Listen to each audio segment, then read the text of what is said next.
Hey, how you doing? Hope you all are doing great. As you seen in the thumbnail, in this video, we are gonna see, what if Harry Potter's 5th year turned into a secret love story. And for more complete 90 likes on this video, and before getting into video, I request you to check the author of this story, and show some love and support. Name of the story is The Order of the Phoenix and Falcon, The Elementals by Alexander Phoenix Runic Animagi by Cassian. Do check it out. All details in description. Let's get into the video. Harry Potter awoke with a start. A piece of parchment was stuck to his face and a quill was in his hand. A book was open, on his pillow, to a page explaining the draft of Living Death. Harry Potter had had a nightmare about the events of the previous year and his scar was throbbing. He pulled the parchment off his face and tore a piece off. He quickly scribbled a note to his godfather, Sirius, but remembered Hedwig, his owl, was off delivering a letter to Ron. He was startled by something tapping on his window. He looked up and saw 4 owls at the window. It was 12:30 a.m., he had been 15 for 30 minutes. He went to the window and let the owls in. He recognized the snowy owl as his owl, Hedwig. It had a package tied to his leg. Harry took it off and Hedwig flew over to her cage. The next owl was an owl that had his Hogwarts letter and a package from Hagrid. He took the things from the owl and then the owl flew off. Harry recognized the next owl, an eagle owl as Ron's brother, Percy's owl, Hermes. It had a package and a copy of the Daily Prophet, a wizarding newspaper, which was rolled up. Harry took the 2 things and Hermes flew off. The final owl was an old brown owl that had a package from Sirius. Harry took the package and the owl flew over to get a bite to eat with Hedwig. He picked up the package Hedwig had brought him. It was from Hermione. It was shaped like a book though, and Harry groaned. But when he opened it he smiled, because it was a book of joke and revenge spells. He flipped through the book and then read Hermione's letter. Hermione had become a perfect, of course, and had studied all summer. Harry sighed and let out a little chuckle. Hermione always studies, Harry said to himself. Harry then picked up his letter from Hogwarts and it seemed thicker than normal. He shrugged it off and opened it. In it was a scarlet pouch with a gold Gryffindor lion on it. He picked up the pouch and opened it. When he looked in he saw a perfect badge. Then he scanned over his supply list and then set it to the side with his other gifts and his badge. He then picked up the package from Sirius.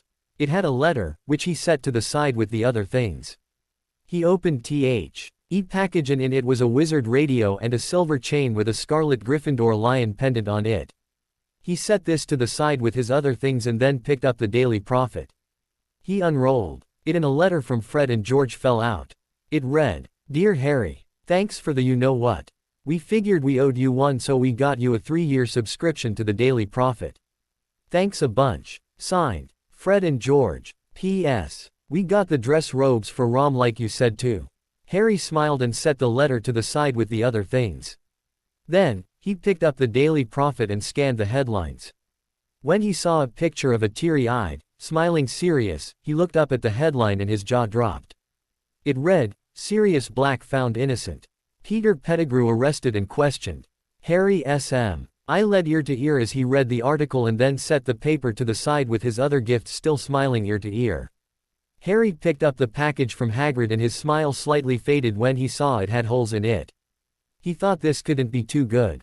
He opened the package and in it was a note and a black kitten with a white mark on its chest with blue eyes and a pink nose.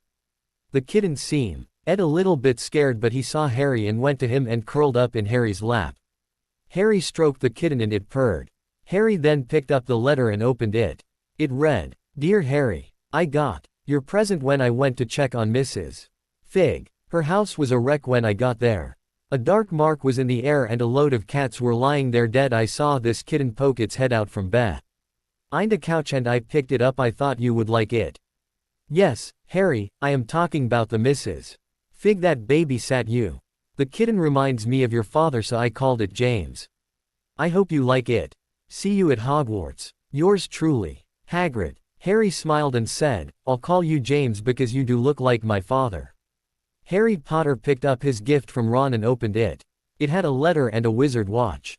Harry opened the letter. It read, "Dear Harry, I knew you needed the watch so I got you this wizard watch. I hope you like it. We will be coming to pick you up tomorrow at 12 o'clock. Be ready.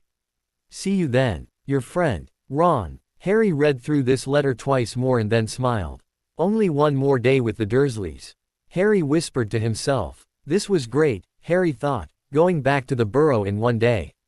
He picked up his quill and scratched off another day on a chart he had made, counting down the days till September the 1st and his trip back to Hogwarts. He suddenly looked as though he was hit in the face by a brick. It had suddenly dawned on him what was written in Hagrid's letter. Why would Hagrid have checked up on Mrs. Fig unless she was but that couldn't be, could it? Then Harry remembered something Dumbledore told Sirius at the end of last year. You were to alert Remus Lupin, Arabella Fig, Mundungus Fletcher. So Mrs. Fig is Arabella Fig. Harry thought about this for a while, then looked at his stack of presents and noticed a letter that was unopened from Sirius. Harry picked it up and opened it. It read, Dear Harry, it's me Sirius. I'm at Lupin's Who. Safer now, though I will be heading out on the 1st of August. He says hello and he hopes to see you sometime this year. If you didn't already know, I am free. Woohoo. Okay, that's done. Harry, I have some more good news for you. I am now your legal guardian. The adoption papers are stapled to the back of this letter. Isn't that great, Harry? I got a job in the MOM in Arthur Weasley's department. I also got a house near the Weasleys. Oh yeah, I almost forgot, Remus got you the chain. It is a protection amulet in case you run into danger, which seems to happen to you a lot. And the radio is from me. You can listen to the latest news in the wizarding world while I wait for Dumbledore's okay to let you move in with me. It will be so great, Harry, I can't wait. See you soon, I hope. Yours truly, Sirius and Remus. Harry was practically beaming with joy as he read over the letter 5 more times and then looked at the adoption certificate and then picked up the letter he had written to Sirius earlier. He crumpled it up and then got another piece of parchment and started a different letter. Dear Sirius, I am so happy for you. I can't wait till I get to live with you. It will be so great. I had a nightmare about all the stuff that happened last year. I'm going to the Weasleys on the 1st of August. Maybe we can see each other then. I hope so. See you later. Your son, Harry. Harry looked over at Hedwig's cage and noticed the old brown owl was still there along with Hedwig. Harry scribbled a note to Ron about Sirius and then sent it with Hedwig. After that, Harry gave the note to Sirius to the brown owl and let it take it to him. Harry then fell asleep dreaming of the new life he could now have with Sirius. Traitor! Spy! Yells a raspy voice. Charlie Weasley turns around and all he sees is an odd-looking dragon. This is an interesting species, must be crossbred, says Charlie, walking closer to it, and the dragon steps closer to Charlie as well. Ah, you're a nice fellow, aren't you? Charlie says in a comforting voice. So nice and comforting that the dragon almost feels bad about what he must do but knows it is for the best. Charlie reaches out to pet the dragon and the dragon spews fire at Charlie, burning him badly. Then the dragon rasps, You are the red-haired turncoat. You are the spy. Charlie looks confused and hurt. Suddenly the dragon attacks Charlie and cuts him deep in his chest. The dragon disappears and Charlie falls to the ground after calling for help. Harry awakes in a cold sweat but soon falls asleep, remembering nothing that was in his horrible dream. Chapter 2. Harry awoke the next morning feeling really awake and refreshed. He looks over at his clock and sees it is 10 a.m., only 2 hours until he would be going back to the burrow. Harry jumped out of bed and heard something meow and hiss at him. He then remembered James, his kitten, and scooped him up. I'm sorry, James. Are you okay? Harry says to the kitten. The kitten meows a meow like a yes. Harry then walks around the room gathering his school stuff with James walking at his heel. Harry then puts his school stuff in his trunk along with his birthday gifts and cards and then puts his adoption certificates in a safe place. Inside his broom servicing kit. Get your ungrateful butt down here and eat this breakfast your aunt has gratefully made you. Yells Uncle Vernon. Coming, yells Harry. Harry closes and locks his trunk and then heads down to breakfast. James follows him. Harry takes a seat at the table and James jumps up into his lap. What's that thing doing here? Yells Uncle Vernon. It's my pet cat. His name is James. Harry says. Well, you can't have it as long as you are living under my roof. Yells Uncle Vernon, spit flying. Well, I won't be living under your roof much longer. My godfather has been cleared of his charges and I'm going to go live with him.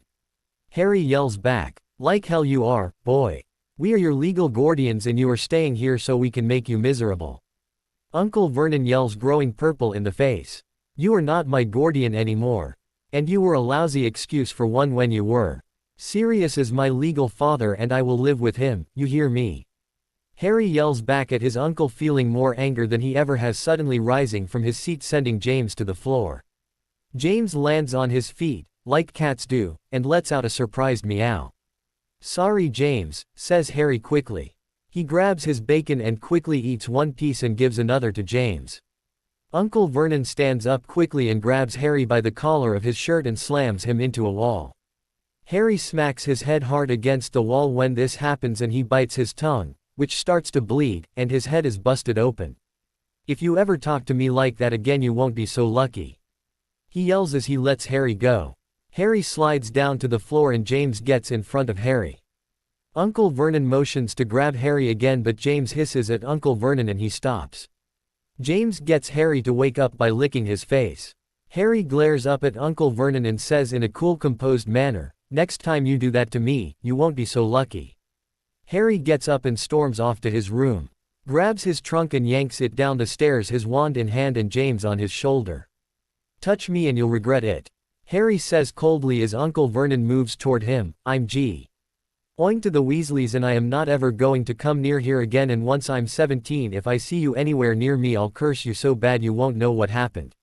With that Harry stormed out the front door and slammed it so hard the whole house shook. Harry remembered suddenly that he had no way to get to the Weasleys. Then he remembered the night bus, so he raised his wand hand and the night bus came. 20 minutes later he was at the Burrow and the Weasleys were glad yet shocked to see him. "Harry dear, why are you here so early?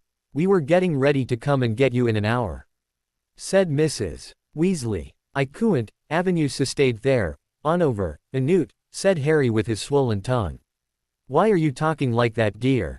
said Mrs. Weasley. "My donned uncle slammed me into a all," said Harry. "That son of a did what?" yells Fred. "Fred, honey, I'm so sorry, I always knew they were no good," Mrs. Weasley says, reaching to touch the spot on the back of his head. James suddenly hisses at Mrs. Weasley and she pulls her hand back. "James, T's okay. She's gone, help," says Harry. "You can do what you are doing, Mrs. Weasley." "Okay Harry. When did you get that cat?" says Mrs. Weasley ching to examine the spot on the back of Harry's head. "I got him last night from Hagrid as a gift," says Harry. "That was certainly nice of him." "Well, let's go inside and treat these wounds," says Mrs. Weasley. With that they all go inside. When inside, Mrs. Weasley told Harry to sit down at the table while she flipped through a book titled Magical Cures for Muggle-Made Injuries. Here it is." "Okay Harry, stay real still," said Mrs. Weasley, putting her wand up against the injured place on his head. "Karar Kabeza Kortar." Suddenly a white light emitted from Mrs. Welly's wand and in an instant Harry's head was healed. What a boo, my tongue," said Harry. "Here, take this and swish it in your mouth for a minute, then spit it out. There's a cream that will do it in about 30 seconds and totally, but we don't have it. I'll ask Arthur to pick some up on his way home. He has to go to work soon," said Mrs. Weasley. "Here's some money for it, Mrs. Weasley. I'll pay for it since it's my injury," said Harry, handing Mrs. Weasley 10 galleons. I, said Mrs.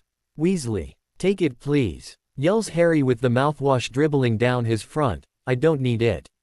"Take it please." Mrs. Weasley takes the 10 galleons and walks off to find Mr. Weasley. "Harry, why did you blow up like that at my mom?" yells Ron, looking angry. "Ron, don't you yell at me too. I've had a bad day, I'm sorry. It was just a build up and you all will never take my donations and it was my injury, so I wanted to pay for the medical expenses. I just need to cool down. Be alone for a little bit if I can," says Harry. "Okay Harry. I'm sorry. It's just, well," Ron trailed off. "You can use Percy's room if you want. He's off on a trip for a week in America. He won't tell us why, it's one his highly classified type things. That's the way Percy is, though highly unclassified becomes classified. Anyway, his room is the first on the left after 2 flights of stairs," says George. "Thanks a lot," Sorry again for that outburst, says Harry as he trudges off toward the stairs after grabbing some of his things. Once in Percy's room he flops down on the bed and looks around at how neat everything is. Then, Harry took out his Wiz-Ard radio and flipped through stations until, shocked, he stopped at a song he recognized from Muggle Radio, All or Nothing. Amazing, thought Harry. Harry sat there for a good 5 to 6 hours until, Harry. Time for supper, yells Ron. Harry suddenly realized he was very hungry.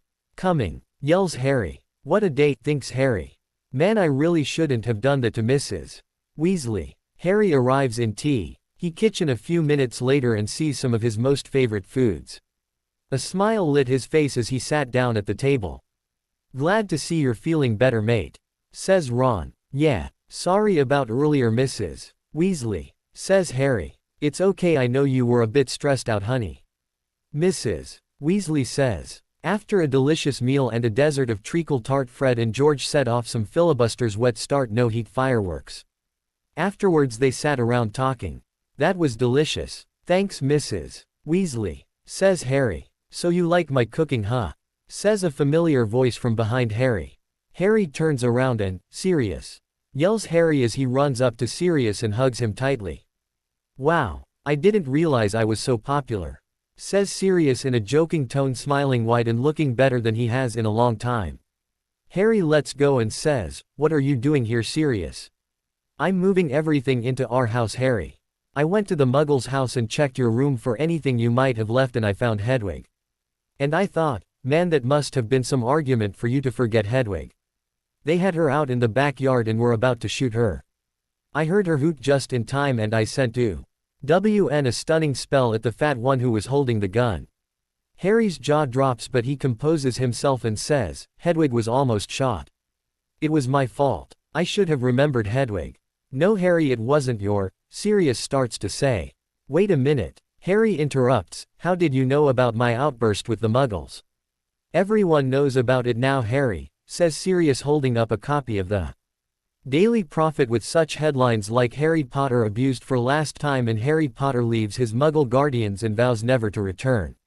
What? Rita Skeeter. But I thought that Hermione. Ari trailed off, realizing he said that out loud. Everyone was staring at Harry and Ron was giving him a now you've done it kind of look. What's this about Hermione and Rita Skeeter? Says Sirius. Oh, okay. I guess I should be able to trust my best friend's family and my godfather. Says Harry as he explains about Hermione finding out that Rita Skeeter was an unregistered animagus and that Hermione caught her and put her in an unbreakable jar and told her not to write any stories for a year and so on and so on. Oh, interesting, says Sirius staring at a beetle on the table. What kind of bug was she? Sirius asks, looking at the beetle on the table start to squirm around. A beetle, says Harry. AHA, yells Sirius as he snatches the beetle up off of the table. Then Sirius conjures a jar and he puts a charm on it to make it unbreakable and he puts the beetle in it. Well, I'm off to the ministry, I'll come back by tomorrow, says Sirius. Okay, says Harry. Remind Arthur to get the stuff for Harry's tongue, says Mrs. Weasley. Will do, says Sirius as he exits the room holding the jar. Harry, you didn't tell us you were going to live with Sirius, says Ron. I guess I forgot to, says Harry. Well, let's go to sleep. Okay, the others agree.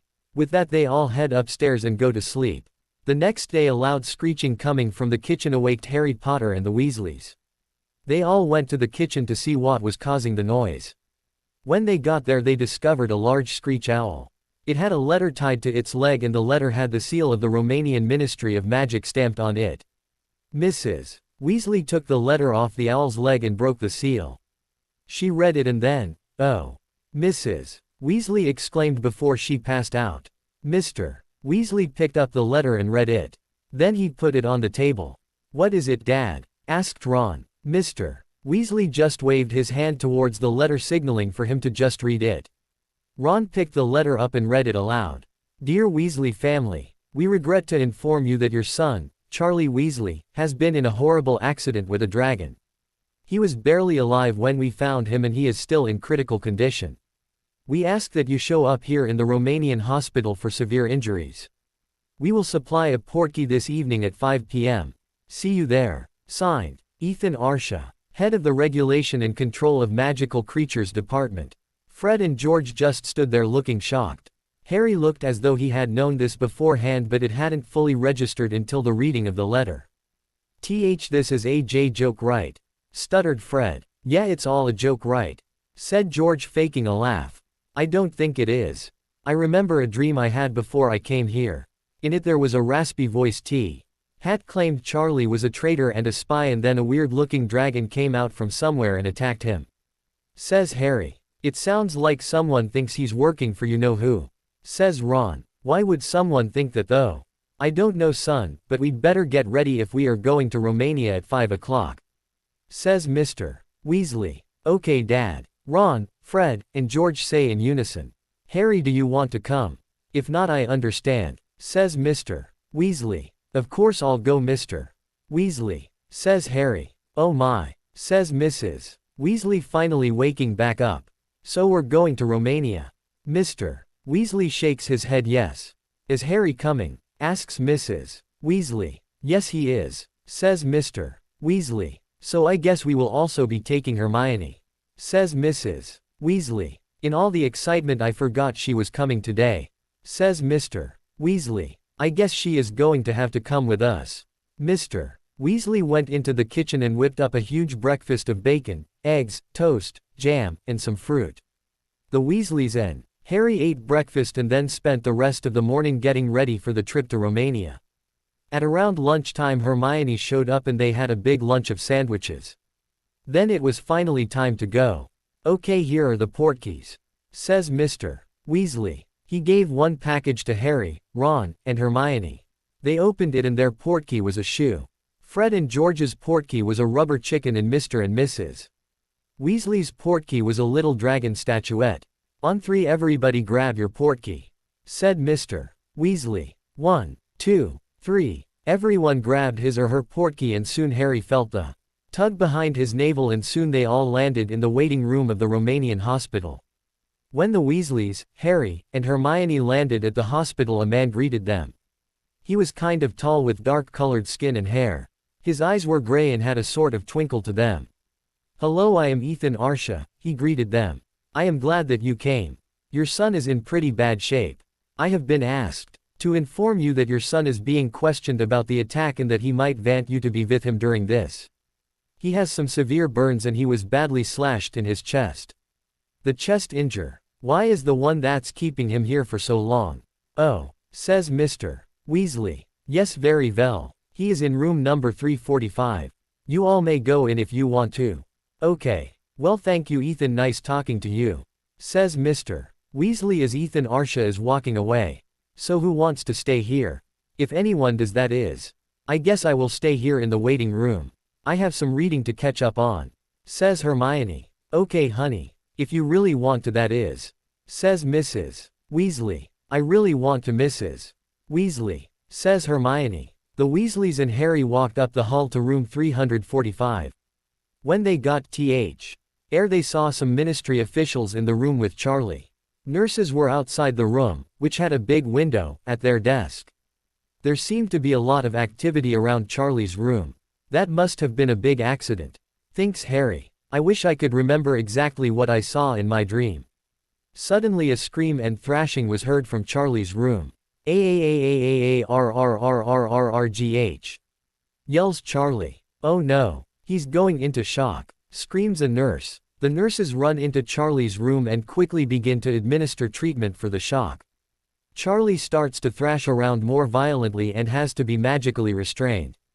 Charlie yells out again as they're working on him.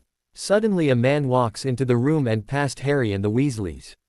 AP, certified Medi-Wizard. Coming through, says the Ma, and pushing past the nurses towards Charlie. Charlie is still thrashing against his bonds. What seems to be the matter here? Says the wizard. AP is American a bit, so don't mind if he talks in a non-British dialect. We think he's gone into shock. He's been having these convulsions for about 5 minutes now. Says a nurse. Okay, I'll do what I can. Says the wizard. The wizard sets to work on Charlie. Noni ix kunvu sin, yells the wizard, pointing his wand at Charlie. Charlie stops convulsing, but his eyes are rolling around in his head and his muscles are real tense. "Noni see a choke," yells the wizard, his wand still pointing at Charlie. Suddenly Charlie's muscles relax and his eyes stop darting around in his head. The wizard who healed Charlie lets out a long sigh as he walks out of the room to talk with the Weasleys and Harry. "Your son is very lucky I came along when I did. Those nurses didn't seem to know what they were doing," says the wizard. "Thank you," says Mr. Weasley. "No problem. I would have done it for anyone," says the wizard. "I think this hospital needs to re-evaluate its staff." "Me too," says Mr. Weasley. "If you can cure him in 2 spells and they had been working with various spells for 5 minutes and couldn't fix him, well, I don't know what might have happened to him if you had not shown up." "Aw shucks. It was nothing, Mr. Weasley," says the wizard. "Yes, it was something, says Mr. Weasley. "Phoenix," says the wizard. "Well, Mr. Phoenix, thanks again for helping my son," says Mr. Weasley. "No problem," says Mr. Phoenix as he turns and leaves. "He certainly is a nice old bloke," says Ron. "Yes, he is," says Harry, who is watching the wizard as he leaves. "What a jolly old chap. He saved me brother's life," says Fred in a sort of mock of prim and proper British dialect.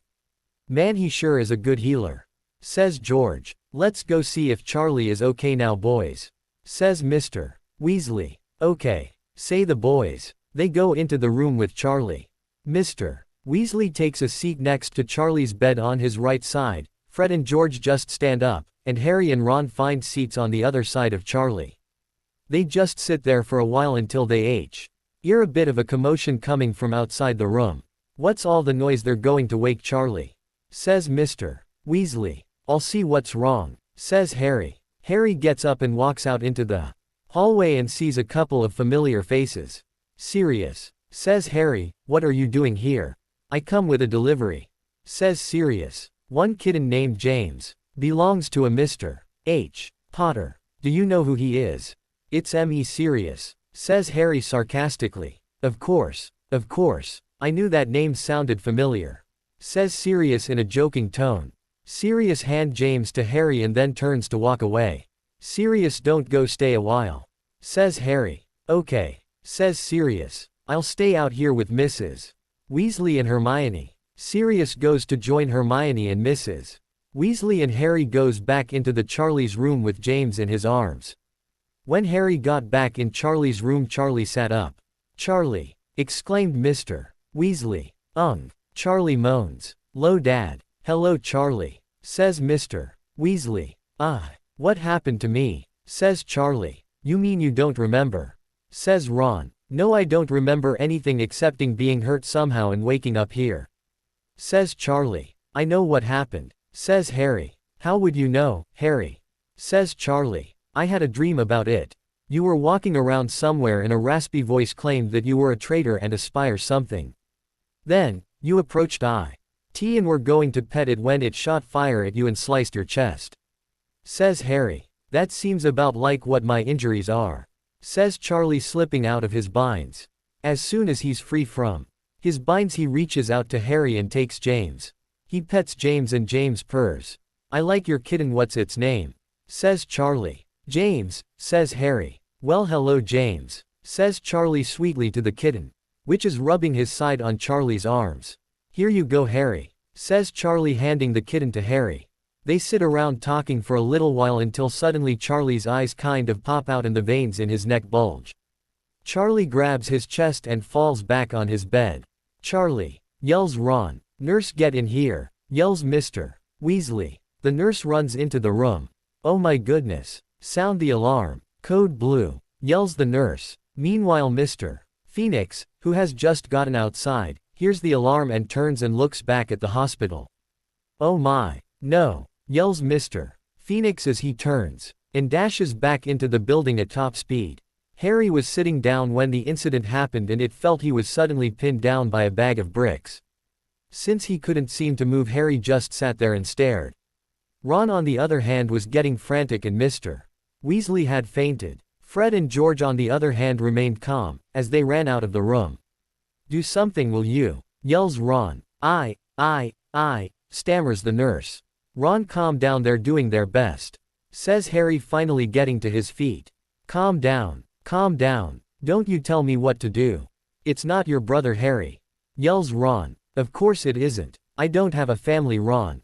They were killed when I was 1 year old, yells Harry as he shoves Ron over and storms out of the room, muttering under his breath. What he bloody hell is wrong with you and Ron, Harry? Asks Fred, who was standing just outside of the door. Ask him, snaps Harry, pointing at Ron and feeling very annoyed at the moment. Harry stands around near the nurse's desk, watching them work on Charlie. What's wrong with him now? Asked Mr. A. Phoenix, panting as he appears from down the hall running. I don't know. Cardiac arrest maybe, says Harry shortly. Damn, I thought this might happen, says A. Phoenix before he lets out a roar like a lion. Paro M. Cardiaco, starts A. Phoenix. Destruir beso de la muerto. Hacer cumplir baco a baco. Inverso choke et convusin. Destruir cardiaco. Suddenly a huge line of sparks comes out of the end of A. Phoenix's wand and hits Charlie, who lets go of his throat, but his veins are bulging and his eyes are still popping out of his head. It didn't work, you liar. Now my brother's going to die and it's your fault, yells Ron. That's it. Shut up. Harry yells so loudly the building becomes deathly silent. Ron, I am tired of you now. You always say, I hate being poor, and when I offer to treat you to something you don't have to do that, Harry. Well, from now on, I won't. And Ron, you may be jealous of your brothers and family, but at least you grew up with a real family who loves you. I had to put up with the Dursleys. Harry storms off to find Sirius and leaves Ron looking like he got hit in the face with a rotten fish.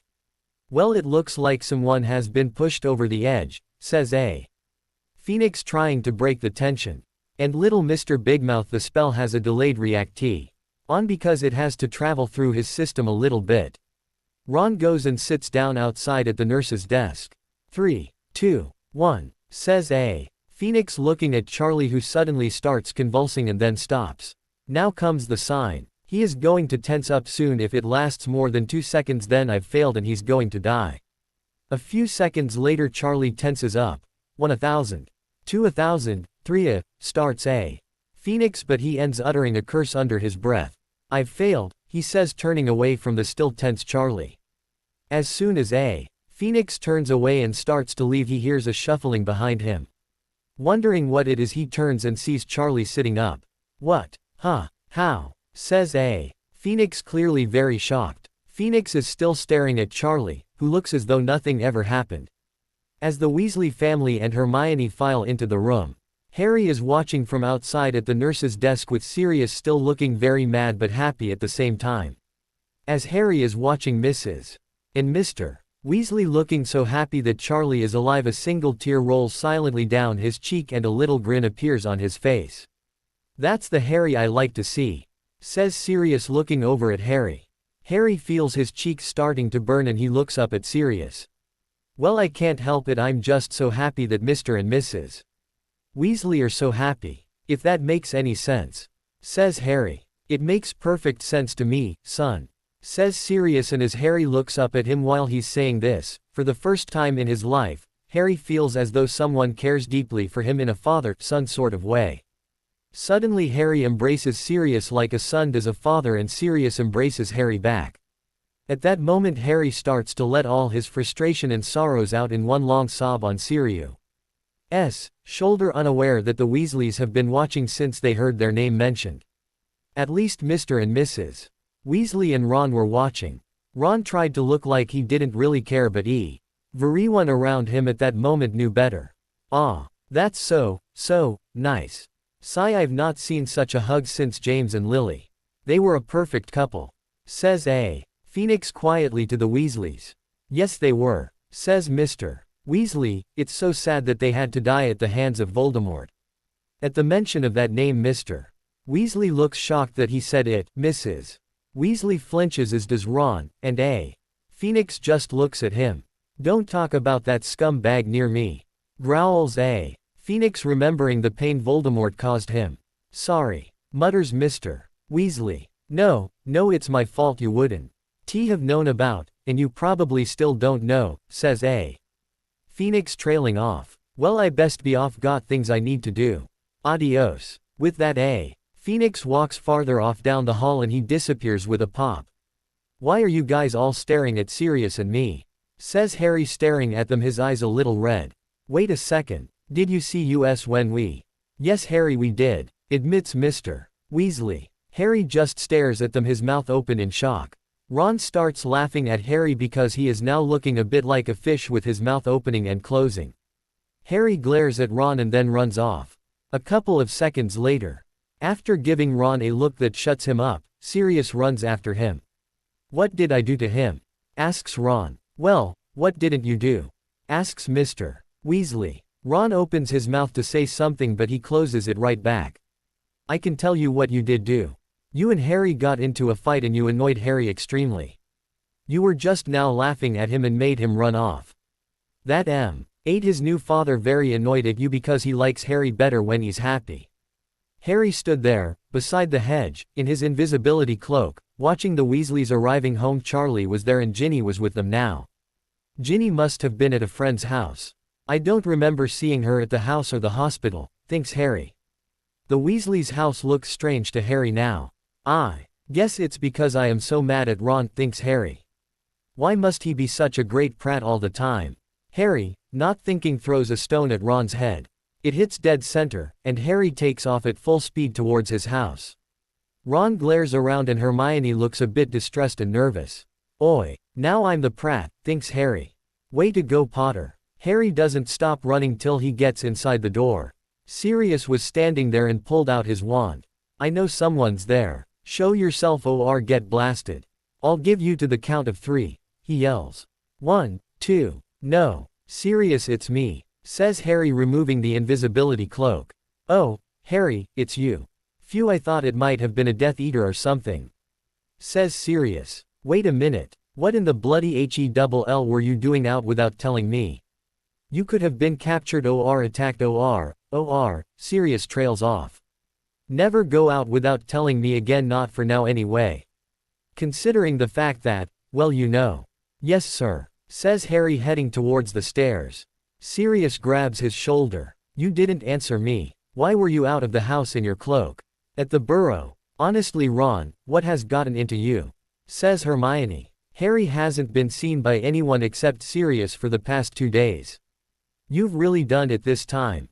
It's not my fault Harry acted like a prat. He shouldn't have yelled at my mum. Says Ron. If he'd apologize I might forgive him. Now you're the one acting like a prat. He apologized to her the day he yelled at her. Says Hermione. Besides, he's been really stressed lately. Ever since that attack on him by that git of an uncle he's got. What he needed after that was for you to be a friend, not be such a great prat yelling at him. With that, Hermione turned and stormed out of Ron's room, down the stairs and out of the door into the yard. She looked around, and down the road, and decided to take a walk over to Harry's house. She walked down the road and towards Harry's house. When she got there her mouth dropped open. The house was gigantic. It was 3 stories excluding the attic and cellar. It was painted black and it had statues of 2 feet Grimms beside the door. Oh my. I never knew Sirius had this much money, thinks Hermione, not realizing that the door has opened and Sirius had pulled her in. She comes out of her trance and looks around and realizes she isn't where she was. She opens her mouth to scream but Sirius puts a hand over her mouth. It's me, Hermione, says Sirius, taking his hand off of her mouth. Oh my. I thought you were. Hermione trails off. It's okay though. I'm not, says Sirius, starting to laugh. It's not funny, says Hermione, sounding so much like McGonagall. Sirius shuts up. I didn't come here to make jokes. Where's, says Hermione, Harry? He's out back on the Quidditch pitch. Sirius finished the sentence for her. Okay, thanks, said Hermione, walking toward the other end of the room where 2 large wooden doors were. She opened the doors and saw an indoor Quidditch pitch. Wow. Ron, Hermione trailed off, seeing Harry coming down off of his broom and glaring at her. Oh Harry, come off it. Ron was being a prat, I know, but so were you and you know it. Harry glares at her. Fine then, keep being a git. I know you miss Ron. I also know that Ron misses you, but he's too stubborn to make the first move. He was wrong to act like it towards you after what happened with your uncle. You were wrong to yell at Mrs. Weasley. Tilda. Harry opens his mouth to protest. Tilda, but you were stressed and Ron should have understood that. I set him straight. Well, I'm going to the Weasleys for dinner. You can come if you like and be the bigger man by apologizing first. Mrs. Weasley says it's okay. I'm leaving, goodbye. Hermione turns and walks through the doors. Harry sits there for a moment, then he runs to catch her. He meets her outside on his porch. Okay. I'll come, Hermione, but only because I like Mrs. Weasley's cooking, says Harry. Ey start walking back to Ron's house and halfway there they run into Ron. What are you doing here? Says Harry. I can walk down my road, can't I? Says Ron. Look, Ron, says Harry. No, that's okay, I was being a great git. I deserved you yelling at me. Friends again, says Ron. Yeah, of course, says Harry as he and Ron embrace like brothers. They start walking back to the Weasleys laughing and joking. Yeah, I did look like a fish, didn't I? Says Harry, until they get to the house and see, oh no, the dark mark.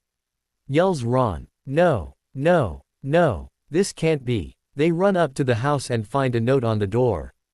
Dear Weasel, I have most of your family, and I am holding them hostage.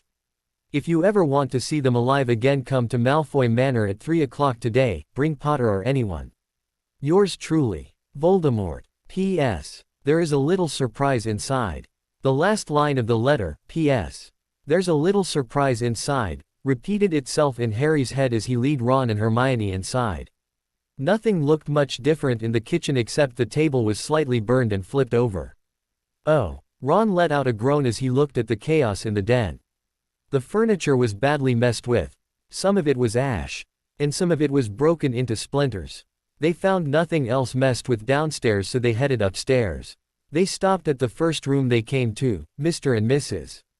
Weasley's, and looked in, finding the bed destroyed and stuff thrown about. They continued up, coming to the room where Charlie was staying to find another ransacked room. Nothing too bad so far, thinks Harry. They then come to the room of Ginny, finding her on the bed. No, Ginny, yells Ron as he runs over to her right behind Harry. Harry sees Ginny breathing and points this out. She's alive, asks Ron. Yes, I think she might be hurt pretty bad, says Harry, looking up and down Ginny's body for injuries. I think she might have a broken arm.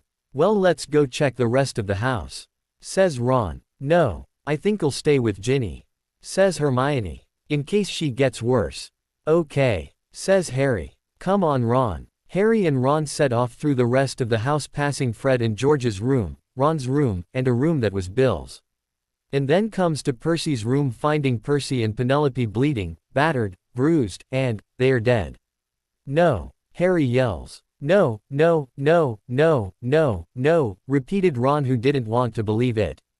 What made it worse was it appeared Percy had defended Penelope and they ended up getting their right arm broken around each other's right arm, making it appear like a rope-s. Hung together with flesh and muscle and bone-colored blood. Oh, a moan escaped Ron's lips. Ron turned and ran out, followed by Harry. They stopped, told Hermione what they saw, got Ginny, and ran out the door, grabbing the note. And running full speed to Sirius's house. When they got to the house, Harry opened the door as Ron leaned over the rails of the porch and puked vehemently. They walked into the house and were met by Sirius, who could tell something was wrong. What happened? Ron, you look really pale, said Sirius. It was horrible, says Harry. Percy and Penelope are dead. Ginny is hurt badly too, says Hermione, handing Ginny to Sirius. Oh my, says Sirius, surveying Ginny. Sirius pulls out his wand, lights a fire in the grate, and grabs a pinch of flow powder. The Phoenix Phantom, yells Sirius as he steps into the fire. A few minutes later he comes back with a man who is carrying a potion case and his wand. The man is wearing a Muggle suit. He is rather tall and kind of lanky, but he appears muscular as well. He has black hair, which is down to his shoulders and flying freely, his eyes are brown and he has a pointed chin. His ears are slightly pointed at the top and his nose is slightly long. Hey, it's that man who helped my brother, exclaims Ron. Sorry about being a git earlier, sir. Remember Mr. Phoenix has been in America, so he might use some American slang when he talks. It's quite understandable. You must have been stressed about your brother, says the man. My name is Mr. Phoenix. Doctor, could you help Ginny? Says Harry. Of course I can, Harry.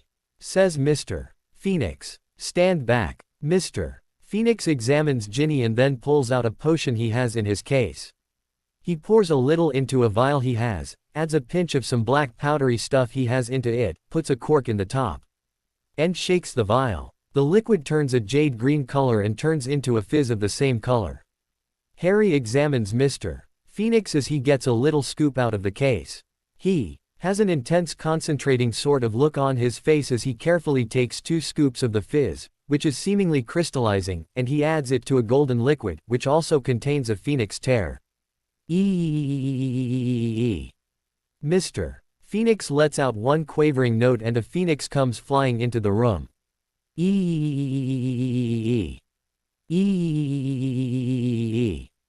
Mr. Phoenix lets out 2 more of the notes and nods his head towards Ginny's broken arm. The phoenix flies over to her arm, lands beside it, and cries on her arm, which heals instantly. At the same time, Mr. Phoenix pours the golden potion down her throat. She ars to instantly be healed of all her scratches and whatever else might have been wrong. You spoke in Phoenix song. Says Hermione. Ah, so you caught me. You figured out my secret. Says Mr. Phoenix. I can speak to phoenixes. My phoenix, Alsham, and I got so close because of me being able to speak phoenix. Alsham is very loyal to me. Always helps me in healing when I need him. Is that all you need me for, Sirius? No. She's still knocked out and starts Sirius. Enervate. Yells Mr. Phoenix. Also, there are 2 people dead at the burrow, says Sirius. We got a note from Voldemort too. Yells Harry, handing the note to Sirius. Sirius reads the note and hands it to Mr. Phoenix. Will you be willing to help us? Says Sirius. Of course I will, old friend.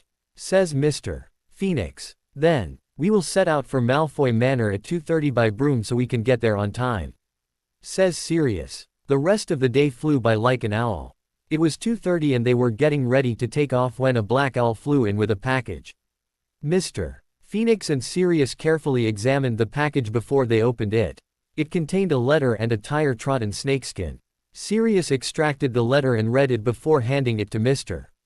Phoenix. Mr. Phoenix examined the letter with a look of concentration on his face before he handed it back to Sirius, who cleared his throat and read it out loud.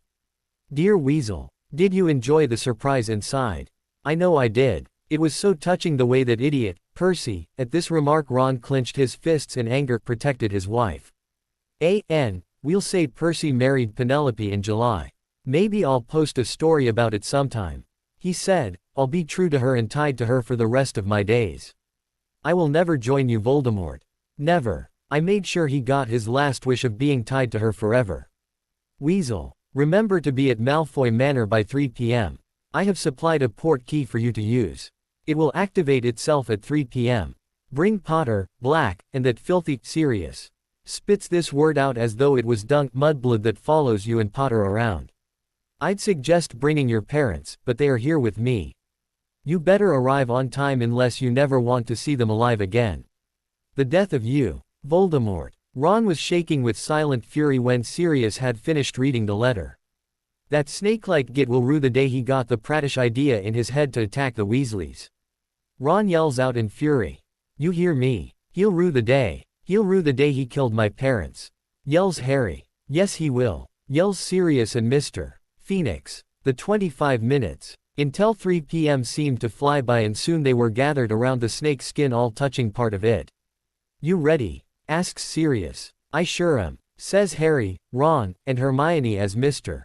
Phoenix nods. All right then. 10, 9, 8, 7, 6, 5, 4, 3, 2, 1, says Sirius as they feel the familiar tug behind the navel.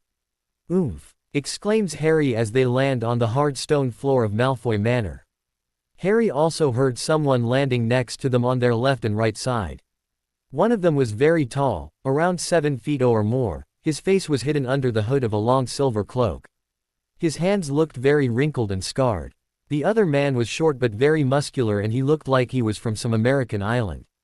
He was tanned and had dreadlocks. He looked very angry. His green eyes seemed to have a fire in them. His nose, which was kind of pushed in, was wrinkled up in disgust. His lips were drawn in a line. Mr. Phoenix walked over to the man in the silver cloak and then they embraced like brothers. It is very good to see you again, friend, says Mr. Phoenix. Likewise here, Alexander, says the man in the silver cloak. Falkor, what is that around your neck? Asks Alexander. This old thing. I've always worn this. Falkor says, holding out a chain with an amulet on it. The amulet looked like a sword. The blade was a crystal, which was clear but glowed green in the middle. The hilt of the sword had a red jewel in the hilt and a green jewel on both sides of the part that joins the blade to the hilt. I will add a picture of this to my profile or is my homepage link sometime later. Well, I'll be damned, says Alexander Phoenix. I have one of those too. He holds up a chain with an almost identical amulet except it has all red jewels on it and is glowing red from the inside. You'll never believe how I got it. How? Asks the muscular American man as he walks up to the other two men. Well, I was drinking a can of Pepsi and it was hot. Well, I was mad it was hot, as I had just taken it from the refrigerator. Anyway, I took a gulp of it after I had been angry at it and this came out of it. He holds up the necklace and nearly choked me to death. I waved my hands at my throat thinking of the incantation I needed to unlodge it from my throat. As I spit it up into my hand I was wondering what the hell was going on. I sat there staring at the amulet for nearly an hour. When I finally snapped out of it, I looked up and saw my table and the soda had burned up. I knew right away what had happened. I had done it while I wasn't focusing. I grabbed my wand after I made the fire leave and repaired the table. Wow, I had a similar experience also, says the American man. You did, Andre? Asks Falkor from under the hood of his silver cloak. Yes. I was sitting on the beach of the ocean my house is on and I was thinking, man, these waves are puny, pathetic, and disgraceful. Suddenly a huge 30 feet tall wave smashes down on me followed by two more. When I finally got up I realized something was lodged in my sandal. When I looked down and took it out, I found this. Andre says, holding up an amulet similar to the other two but the wells on the part that joins the hilt to the sword are an oceanic blue. I was dumbstruck as to how it got there but I've been carrying it around with me and getting perfect waves. Andre huff. I don't think that you really realize what this means, says the hooded man known as Falkor. I think you are, like us, an air elemental. An air mental. What, you think I'm screwed up in the head? Says the American Andre. Oh brother, he is more lost to this than we thought, says Alexander. Yes, I am afraid so, says Falkor. Alexander starts to fill Andre in. No, an air elemental. You have he power of an element due to the fact that you are the heir of some other witch or wizard who had the power of an element. I am beginning to believe you are the heir of Helga Hufflepuff because she of the ocean and it was believed she could control the water. It exemplified her house traits of loyal and hard working. Water is always working to supply us with refreshment and it never fails. Oh, now I get it. But why? Asks Andre. Well, you must have Helga Hufflepuff as an ancestor of yours somewhere far back, says Falkor. Oh, okay, says Andre. Alexander Phoenix mumbles indistinctly his breath something that sounds like, what an idiot. I know, Alexander, says Falkor. So my guests have finally arrived, says a cold voice from the shadows. Voldemort. Alexander says, spitting the name out as though it was the most deadly poison on earth. Ah, so the Phoenix did come with the dream team and their dog, says Voldemort. Can it, Snake Face? Alexander says loudly. Can it? Asks Voldemort. Oh yeah, I forgot. Your British brain can't understand my American slang, says Alexander giving a look to Sirius and the trio so as to say no offense. Sirius mouths, none taken. Quote, in other words, shove it up your ass and get to the bloody point, says Andre. Couldn't have said it better myself, says Alexander. What do you want, Tom? I merely wanted an audience to witness the execution of the Weasley family and all the air elementals there are other than me, says Voldemort. You, an elemental? Huh, what's your element? Says Falkor. Voldemort creates a tornado and has a wind blow back their robes. Wind, that fits. Just like a Slytherin, says Andre. What do you mean, you foolish American? Says Voldemort. Wind. It is just like almost every Slytherin I've ever known. It blows, says Andre. In spite of their current position and company, everyone present, save Voldemort, laughed so loud it was sure to be heard all through UK and Ireland. You want to see something that blows? Then allow me to blow the Weasel family off the face of the earth. Yells Voldemort. Suddenly Andre ran at Voldemort, drawing a dagger from his belt no one had noticed. It looked like EA Dragon was the hilt and the blade was like a wave and double-sided. Fool! Avada Kedavra! Screamed Voldemort. No! Yelled all but Falcor. He was already speaking. Elevars Tierra. Suelo Elevars Obstruer Kedavara. Yells Falcor, and suddenly the ground around Andre rises up, blocking the curse. Falcor's eyes suddenly seemed to glow dangerously, a dark shade of green. His amulet was also glowing the same color. Falcor lowers the earth shield and has the earth grab Voldemort's hands to his side and bind his legs. Voldemort's eyes narrowed and glowed dangerously. Falcor looked over to Alexander and nodded. Kamidara. Alexander yells. Voldemort's body suddenly appears to go white as flames engulf him. Andre suddenly murmurs something and water doses the fire, creating a thick smoke around Voldemort. Grab a portkey, it will take us away from here to the Black Manor. Says Alexander. No, I'm not coming, yells Ron, running down the corridor. Ron, get back here now, yells Sirius. No, I'm going to find my family, yells Ron. Alexander looks as though he was suddenly slapped in the face with a rotten fish. He floats a portkey of a snake skeleton up. I'll get them, Ron. Go on with them. Oh, okay, says Ron, walking over and taking hold of the portkey. In a few seconds they were all lying on the floor of Black Manor. I hope Alexander can do it, mutters Falcor to himself. He trekked through the corridor, searching for any sign of the Weasleys, and ignoring the strangely high-pitched, blood-curdling screams coming from Voldemort. That piece of frog spleen deserves much, much more than my little green flames having surrounded him for 10 seconds. Especially after what he did too, thinks Alexander, shaking his head and dabbing some angry tears away with the sleeve of his robe. Hey, Alexander, what's the matter? You going to cry me a river? Says a drawling voice from a shadowy corner of the corridor. I am not in the mood for this, Malfoy. Shut up, yells Alexander. What's wrong? You still miss that horse's ass you called a, says Lucius Malfoy, getting cut off by white flames flying at him and engulfing every part of his body. His screams sounded inhuman as the fire burned him. His screams increased and then stopped as the fire moved to only his mouth, melting his lips off and melting his teeth together. Then the flames licked at his neck around his voice box, destroying it. Lucius Malfoy fell to the ground, barely alive, and whimpered and shook. Now you're shut up permanently, snaps Alexander, spitting on Malfoy's cowering form.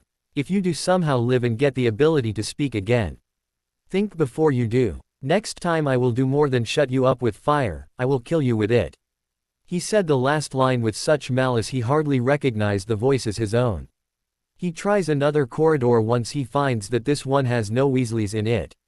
Trekking through the corridor he hears a voice coming from a cell to his right but ignores it since it is not the voice of a Weasley. Hey, I'm talking to you. Turn around, you old poot, says the voice of a man who is clearly American. Suddenly Alexander slips in a puddle-like area of ice. Drake Dragonheart. Well, I'll be. Aren't you supposed to be in America getting gathered by Percy Weiss? Wait a minute, wasn't he dead in that house? What the hell is he doing back? And why are you here? Says Alexander rather fastly as he begins to realize what is going on and turns towards the cell. He had someone meet Percy in America disguised as you, didn't he? And he's had you ever since then, and he had Percy go home early so as to be killed with Penelope, who was at his house. Yes, that is exactly what happened. The fake me fooled him into thinking I was staying with the Malfoys and left him here. I have been here for 3 weeks and I would like to be free sometime soon, thanks. Says Drake, who looks 15 and rather disheveled with his dirty blonde hair mussed up around his head and his robes ripped and bloody, a scar forming across his left eye. I wonder if this scar will go away once my Fountain of Youth potion wears off in a week. Yeah, that's like you always worrying about your looks instead of your health. You seem rather malnourished, says Alexander. Duh, you actually think they'd feed me a good amount of food? Yeah, right, says Drake. Alexander mutters an incantation, Alamabra, and the door of the cell swings open. There, happy now, says Alexander. Very. Thanks, says Drake. Whatever, says Alexander. Let's just find the Weasleys and leave. Okay. Don't they all have red hair? says Drake. Alexander nods and signals Drake to follow him. They walk for a while searching for any sign of the Weasleys.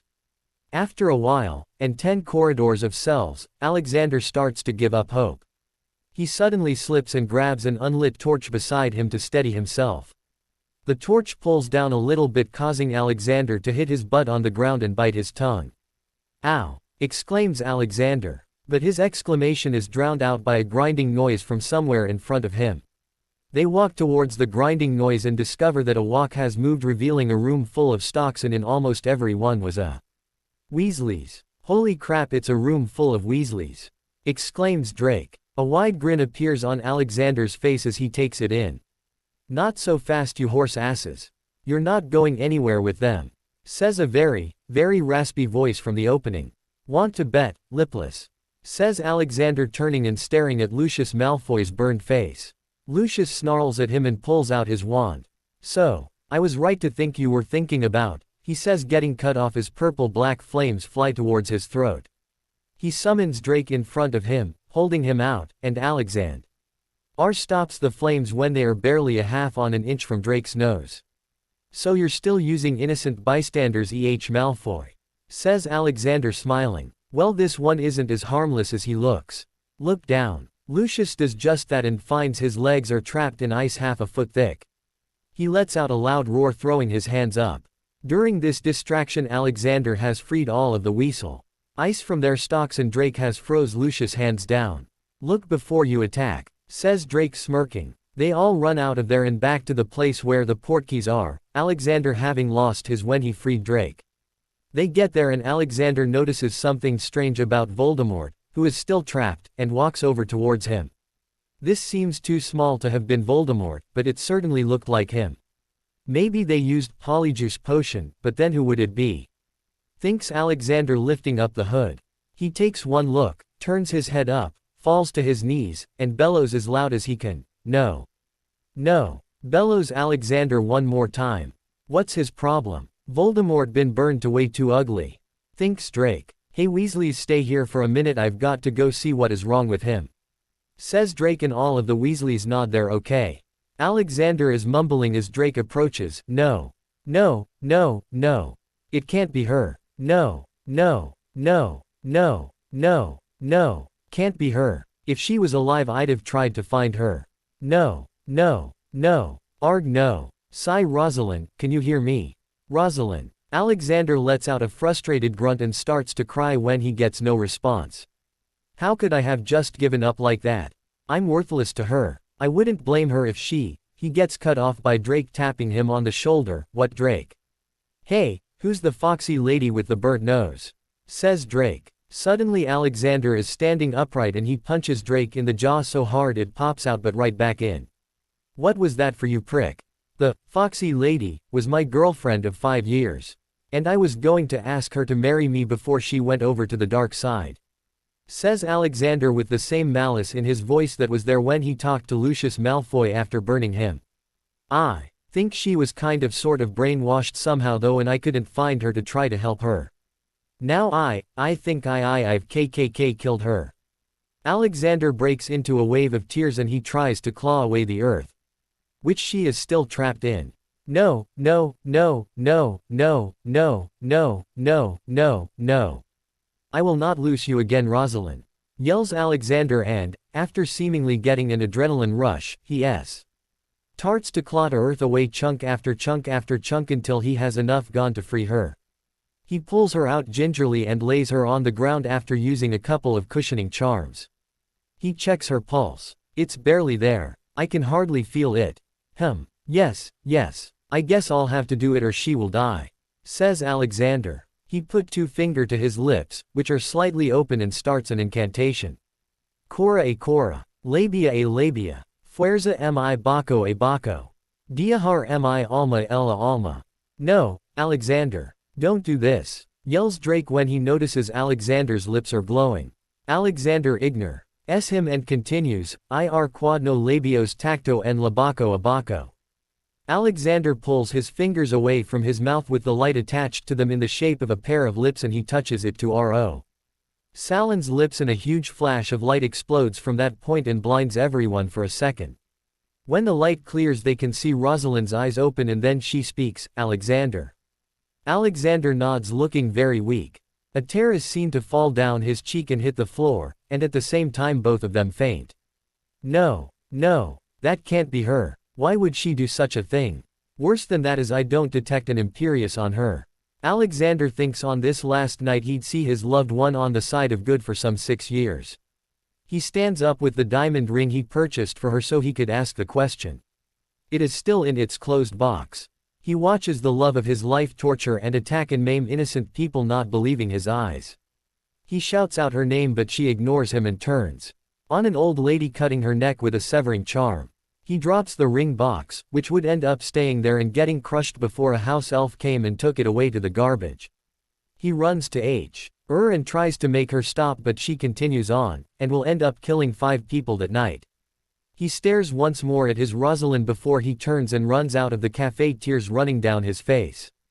As he gets 50 feet away he hears yelling and shouting as a stampede of people from the cafe comes his way. He disapparates there and then to his home and collapses on a couch and cries himself to sleep, having, seemingly, lost his one true love. One day later, Alexander groans and sits up in the bed. "Where am I? What happened? Why do I feel like part of my Sue?" says Alexander, trailing off as he starts to remember what happened.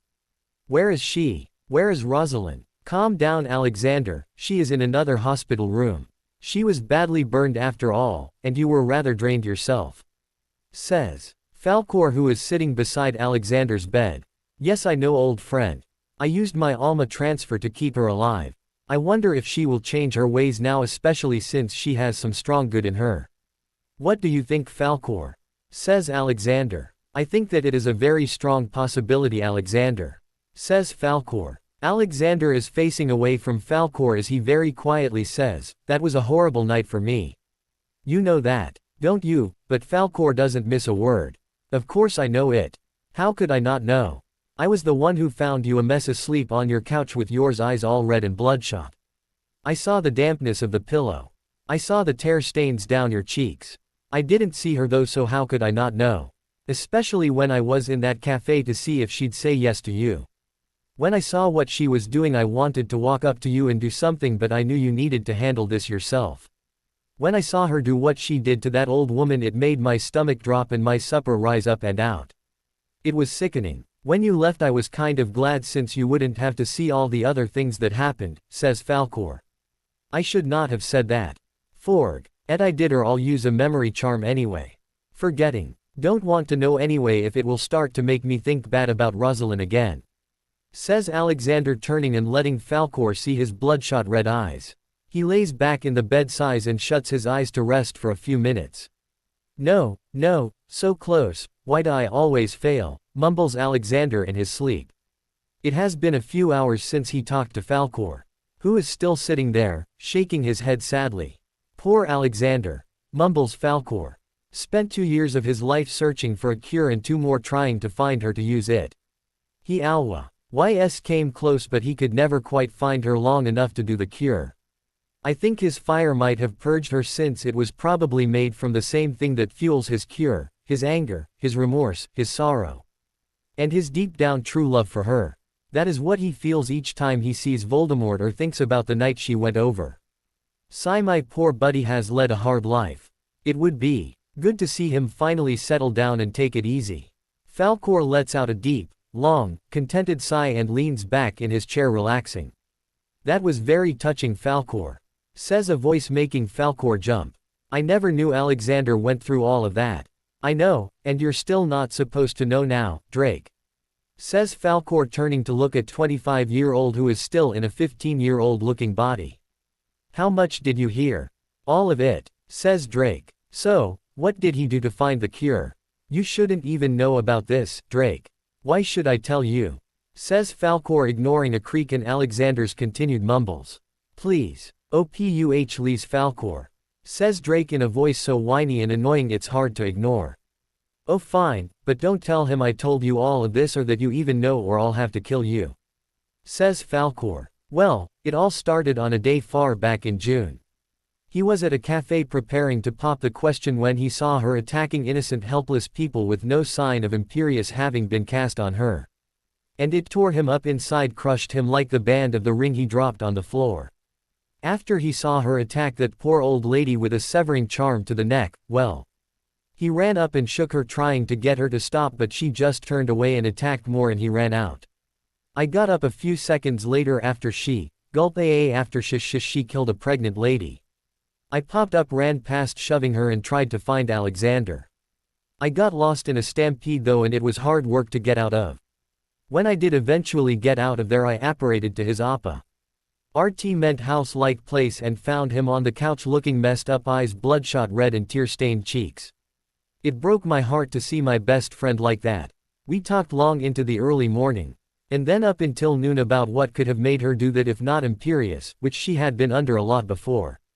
Alexander finally figured it out. I could practically see the gears in his head, grinding double time and reversing over what we'd said, until he stood up and said, "AHA. I've got it, my friend, I've got it." I queried as to what it was, and he told me that he had been reading up on Imperius since his girlfriend seemed to somehow get under it a lot. Anyway, he told me about something called Imperius-induced brainwashing, in which the curse is not used to totally control a person but make them think a certain way. First, it is really strong and totally controlling, then, they slowly weaken till it becomes the way the person thinks normally. He spent 2 years searching every book on Imperius and barely slept 8 hours a week. He had bags under his eyes and looked weak all the time. During his search he discovered the Alma transfer. If you don't know what it is, Drake, I'm not telling you. Anyway, he searched and searched and searched until he found out the cure. It took him 2 years.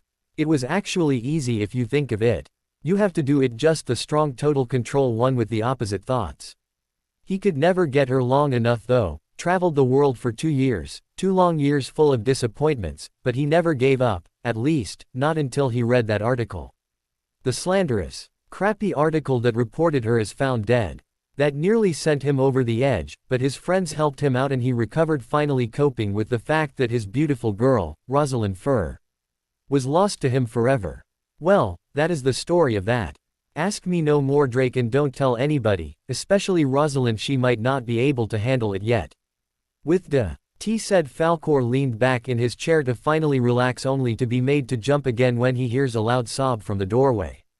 He turns to see her crying, her big blue eyes red around the edges, and her head is bandaged up a bit, covering up most of her formerly long brown hair. Oh, poor Alexander. I can't believe he cared so much about me that all this put him through all that. Sobs Rosalind. Rosalind, what are you doing here? Shouldn't you be sleeping or laying down?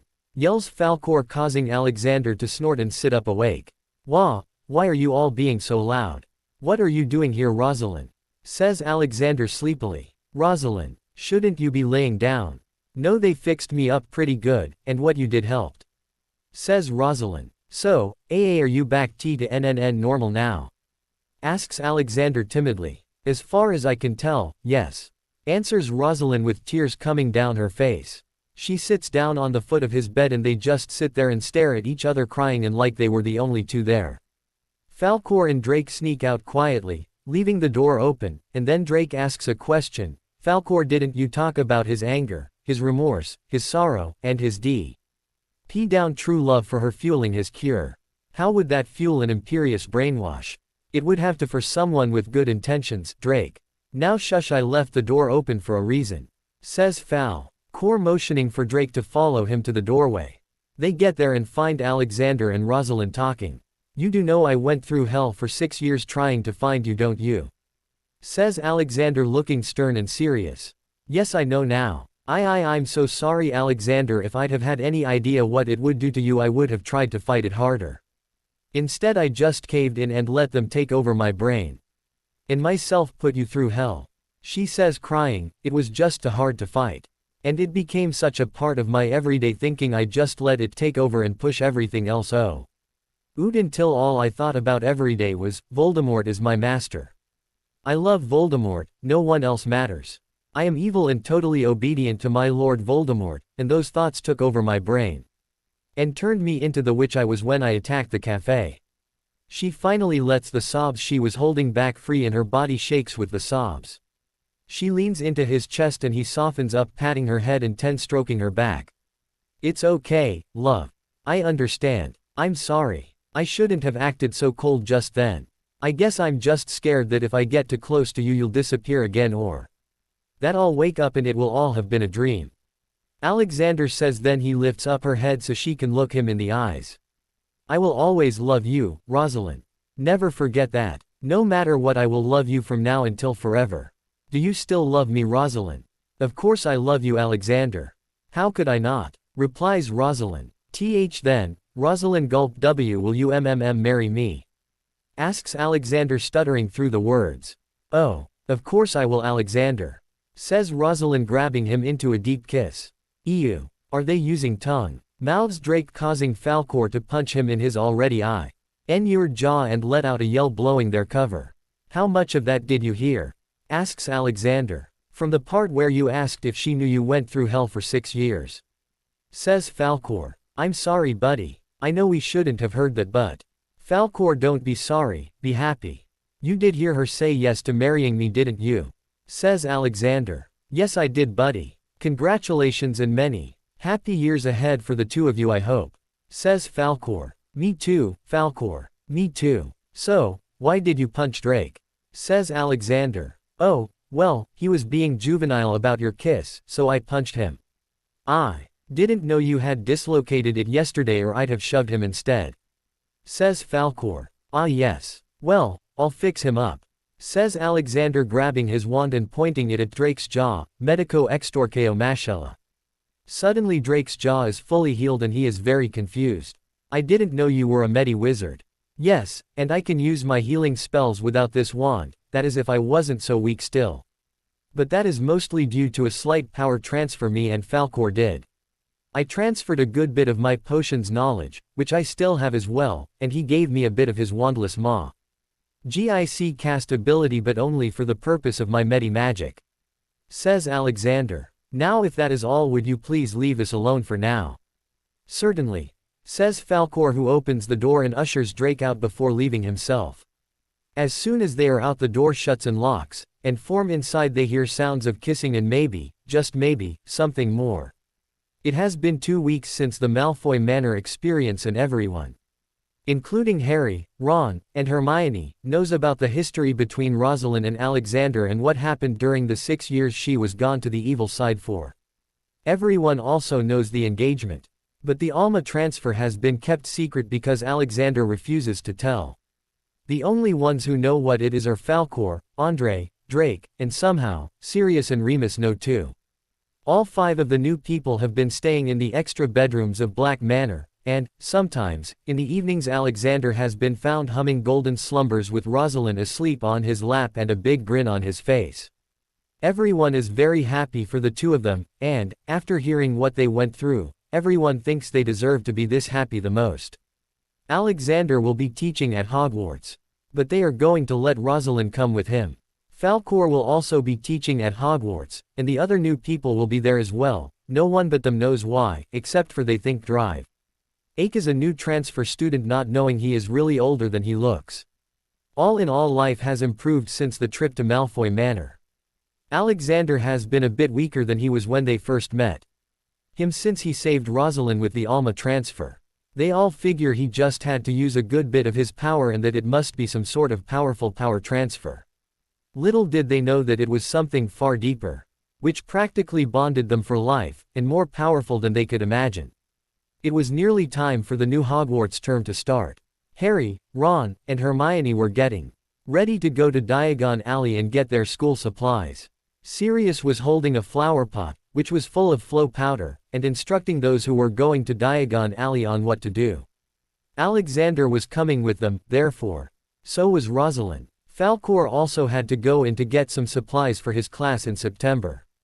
It confused them to be having 2 new teachers. They figured that one of them has to be the Dada teacher. But what's the other? Once they were all in Diagon Alley, they went their separate ways and decided to meet back in the Leaky Cauldron within an hour and a half. Harry, Ron, and Hermione headed for Flourish and Blotts first, while Alexander and Rosalind headed to the apothecary, and Falkor went to, where is he going? Yells Ron. It looks like he's heading to a side street. Read to Diagon Alley, that isn't Nocturne Alley. Says Harry. I wonder where that goes though. It doesn't matter, come on, we need our supplies. Says Hermione. Bugger. Look at this list. Says Ron, unfolding it and looking down at it. He reads it out loud. Learning to foresee with omens. Advanced potions. Medi potions. Intermediate transfiguration. Animagus theory. Standard Book of Spells, Grade 5.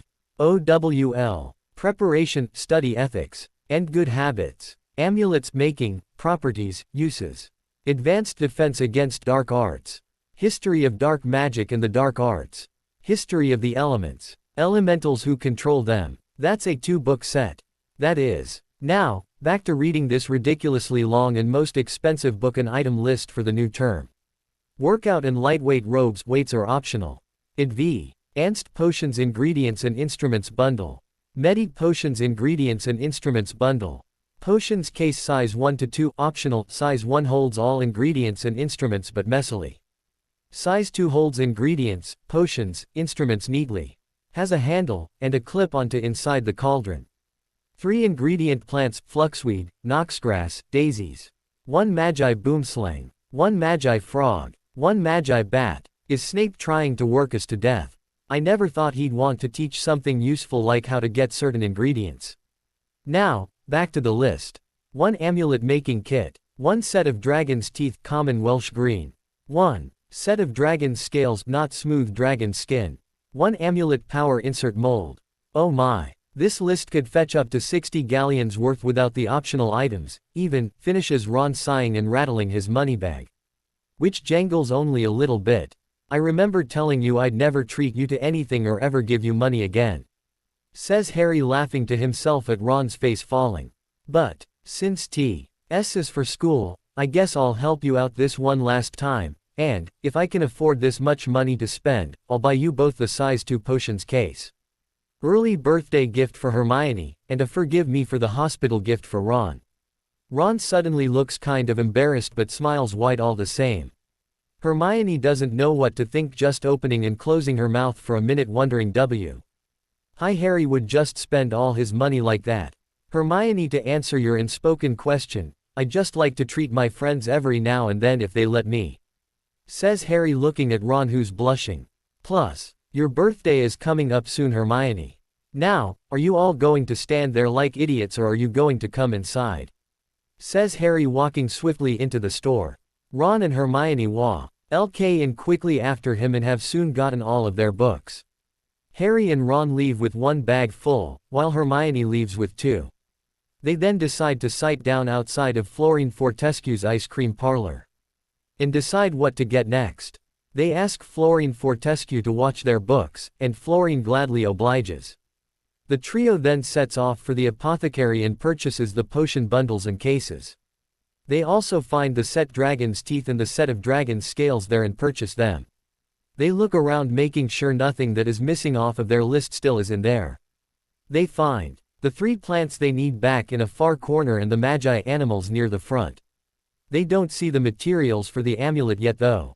They walk out of the apothecary and go to Madame Malkin's robes for all occasions for their robes. As soon as they come out, people start to scream and point. They look towards where they're pointing and see a snake 1.5 times bigger than an anaconda. What the hell is that thing? Yells Ron. I don't know. Says Hermione, causing Ron and Harry to gasp in mock surprise. What do you want, you oversized serpent? Harry says in Parseltongue to the huge snake. I'm here to kill you. The snake hisses back. Bad luck then, says Harry, staring at the snake, hoping something would strike it down, not realizing that the eyes of his lion pendant and his own eyes are glowing. The snake lunged at Harry and wrapped itself around Harry. My master has plans for you. Well, that's too bad. I'm not coming, says Harry, who is being wrapped tighter into the snake's coils. No. What is too bad isss that you are not coming? My lord will not be pleased, says the snake, who is rearing up its head ready to strike. Harry glared at the snake, eyes looking vicious and eyes glowing yellow still. Suddenly a bolt of lightning strikes down on the snake's head, and, then, around a quarter of the way down its body. The snake lets out a horrible screechy sound and blood comes out of its mouth. It then goes limper than a cooked spaghetti noodle and lies dead.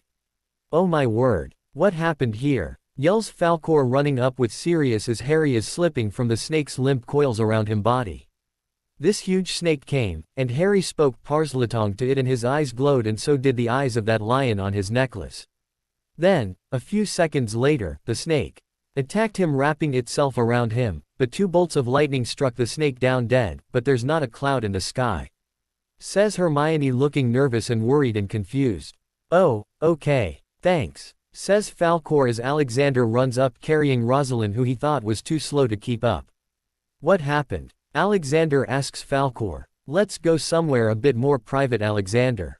You can Avenue Rosalind with Sirius, he can make sure she doesn't do anything bad, Alexander, says Falkor. As they walk away, Falkor mutters something that sounds like, the final one has been revealed. They come back a few minutes later and say that they should go. But we couldn't find the amulet kit or the mold thing, says Harry. That's okay. That's the reason I went down that other alley, says Falkor, pulling out 3 packages. No, Harry, you don't have to pay me back, this is my treat. Well, okay, let's go then, says Harry, putting his money up and walking towards the exit of Diagon Alley with everyone else. Soon everyone is back at Black Manor reading over their new books or relaxing, and some went to sleep. Harry, Ron, and Hermione were wondering what to expect in potions after checking out some of the things they had to do from the books. They looked through their ingredient and instrument bundles, befuddled by some of the instruments. Well, thought Harry, putting his magi animals in their saws and preparing for sleep. It will soon be time to go to Hogwarts, and something tells me this year will have a lot of good in it for once. With that, Harry sighed, laid back, closed his eyes, and fell into a deep, though disturbed, sleep. Master, I have some information for you, says a voice which seems strangely familiar to Harry, but he can't see the person's face for a mask over his head. Yes, what is it? Says Voldemort, looking ready to put the Cruciatus curse on the person if his information is bad. Well, I know a lot of people with those powers we were discussing which we didn't know who had them, says the mystery man. Continue. You've gotten my attention, says Voldemort with a wondering look on his face. Well, sir, Sirius Black, Remus Lupin, Drake Dragonheart, Hermione Granger, Ron Weasley, and, oh yes, Harry Potter, says the man. Very good work. You shall get your rewards once you get me the item I need, says Voldemort. Yes, my lord, thank you, says the man, bowing forward deeply. A little too deeply though, and his mask slips downward on his head a bit, and Harry catches a glimpse of a familiar patch of the red-haired turncoat. Yells Harry, shooting up wide awake and sweating bullets. Wah, Harry, what's wrong? It's 4 o'clock in the morning, says Ron sleepily. The red-haired turncoat, repeats Harry. Ron, I hate to tell you this, but I think one in your family is the red-haired turncoat the dragon mentioned in my dream of Charlie's attack, but I think he got it wrong. I don't think it's Charlie. I know it isn't you. It isn't Ginny. The voice I heard belonged to a man. It can't be your mum then either. Seemed too deep for your dad. It's either Fred, George, or Bill. Ron was just staring at his friend, perplexed by all of this. What makes red hair automatically have to be on a Weasley's head? I know that red hair I saw. I see it on you a lot. I see it on all the rest of your family too, yells Harry. I don't care what you see. People other than Weasleys can have this kind of red hair, snaps Ron. But I think I saw a bit of a ponytail. George did his hair like that to mock Bill, didn't he?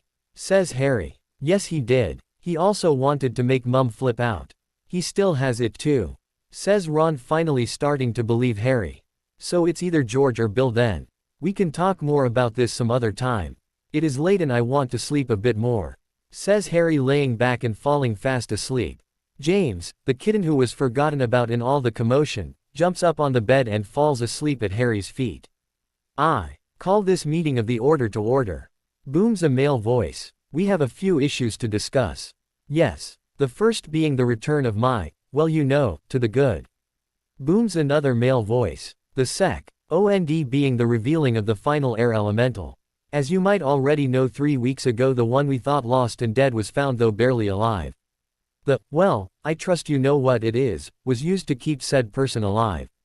Inex A.N. This is pronounced AYNCKS, and all names used from now on in this segment are codenames here performed it. Several sub-elementals have been revealed lately as well. Yertop has been revealed as the final one. Close friends of his have also been revealed as the sub-elementals I just talked about. Our guard must be raised though, for we have a spy passing information to Voldemort. We have narrowed it down to Voltwes or Prankeyas. The red-haired turncoat we had attacked before was not the right one. Dracoes was not the traitor. I acted too impulsively. I suppose since he was so easy to get at the way we did I had him attacked. When I realized my blunder I sent Inex to fix it. There was an attack on the burrow 3 weeks ago and 2 were killed. One was left traumatized, for life probably. The first voice starts to break as he lets out a sob. Arak sent me on this mission as well. Says Inex. Either he likes my work or is just too lazy to do it himself. At this comment there is an uproar of laughter and then a loud bang and silence. As I was saying, the true spy must be figured out and killed. Says Arak. As well, the issue of the Piedra Culebra must be handled. There is also the issue of the Kaizuelos, and it must be handled. The red-haired turncoat, I know who he is. Says Inex, suddenly surprising everyone. How do you know? Says Arak. You just told me, buddy. Not directly or anything, but what you said a minute ago told me who it is. Says Inex as Arak gets a look of understanding on his face. Voltwes. They say at the same time. Exactly. He has access to the tombs and chambers where the Piedra Culebra and the Kaizuelos were said to be. Says Inex. Brilliant, my friend. The transfer, it appears, has not altered your thinking ability.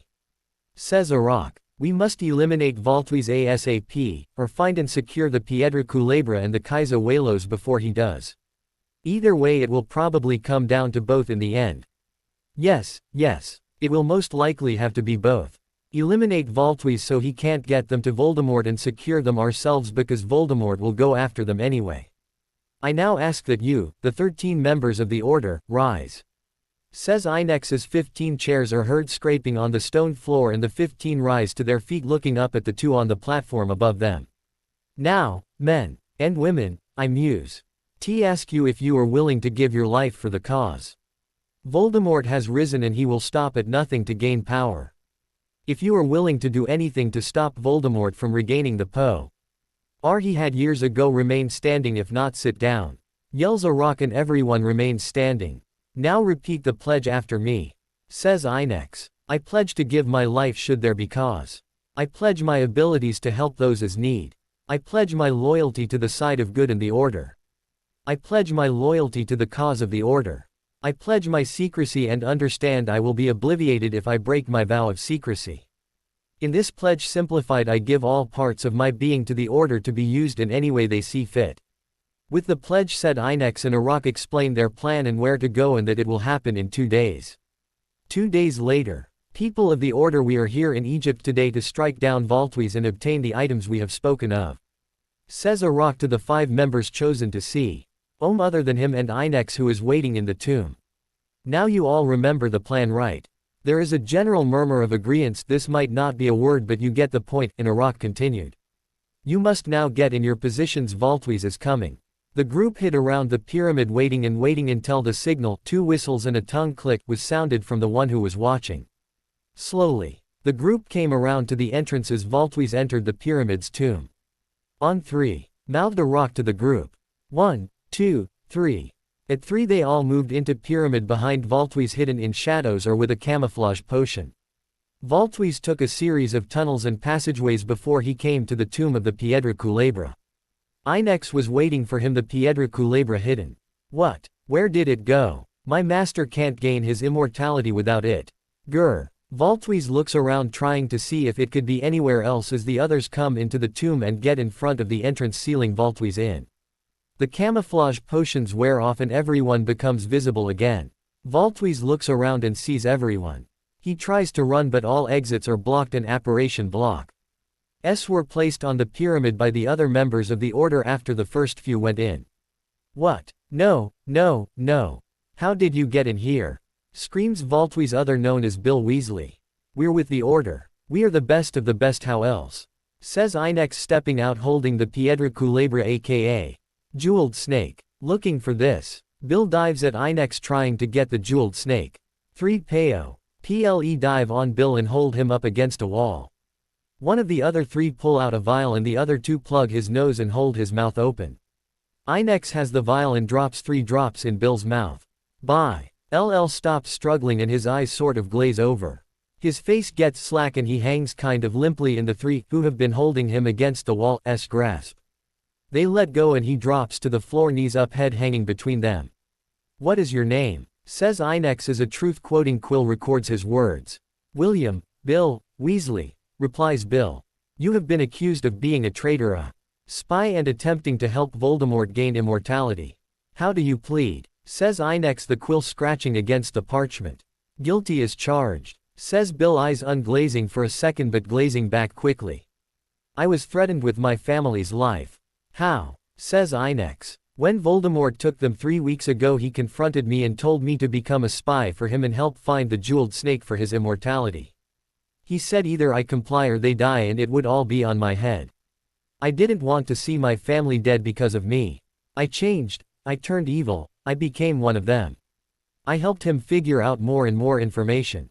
I figured out he was still going to kill my family, but I was too far into the dark by then. I couldn't find my way back to the light. Says Bill, shaking his glazed eyes watering. I couldn't find the light. Bill's voice echoes in the tomb as his eyes roll all around in his head and he starts to convulse. The 3 men hold him back again. The light is gone, T. He light is gone, the light is gone, mutters Bill until he slumps over, eyes closed and limp. The 7 members of the order float Bill up and out of the pyramid and then apparate with him to the ministry offices. They walk through the offices, silence following them.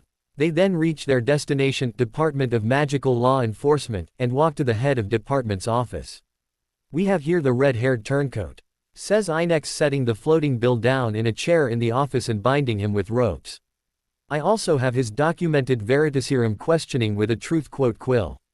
Inex pulls out the parchment that was written on and the quill and says, you can check them to make sure they are valid. The head runs a check and finds them clean. He studies what is written and looks up at Bill. He does this several times. He seems to have lost his mind. You expect me to believe this? Says the head. Yes sir, as it is valid Veritaserum questioning. Are you questioning my ability to create Veritaserum? Says Inex. The head of department starts to stutter out a reply but Inex cuts him off. Well, let me remind you that I am one of the, if not the, very best Veritaserum brewers in the world. The head cowers in his chair and mutters that he's sorry. In that case, says the head straightening up in his seat, I feel that this man should be sent to Azkaban and tried to see if he deserves the Dementor's kiss. That will not be necessary. Says Arak. We have seen to it that will not wake up unless administered the cure within 2 weeks of today. Inex here is the only one who can make it. We will take him with us and when the trial begins we will bring him out of it. Very well then, says the head. Good day, says Inex as they turn and leave the office with Bill. The trial of the red-haired turncoat. The trial of Bill Weasley, aka the red-haired turncoat, took place yesterday, August 29th, at 10 a.m. He was tried for treason and attempting to gain immortality for Voldemort. He was captured by the Order and confessed to being guilty under the influence of Veritaserum. He also claimed to have been threatened with his family's life. Before the Veritaserum wore off he muttered something like, the light is gone, and had seizure-like convulsions.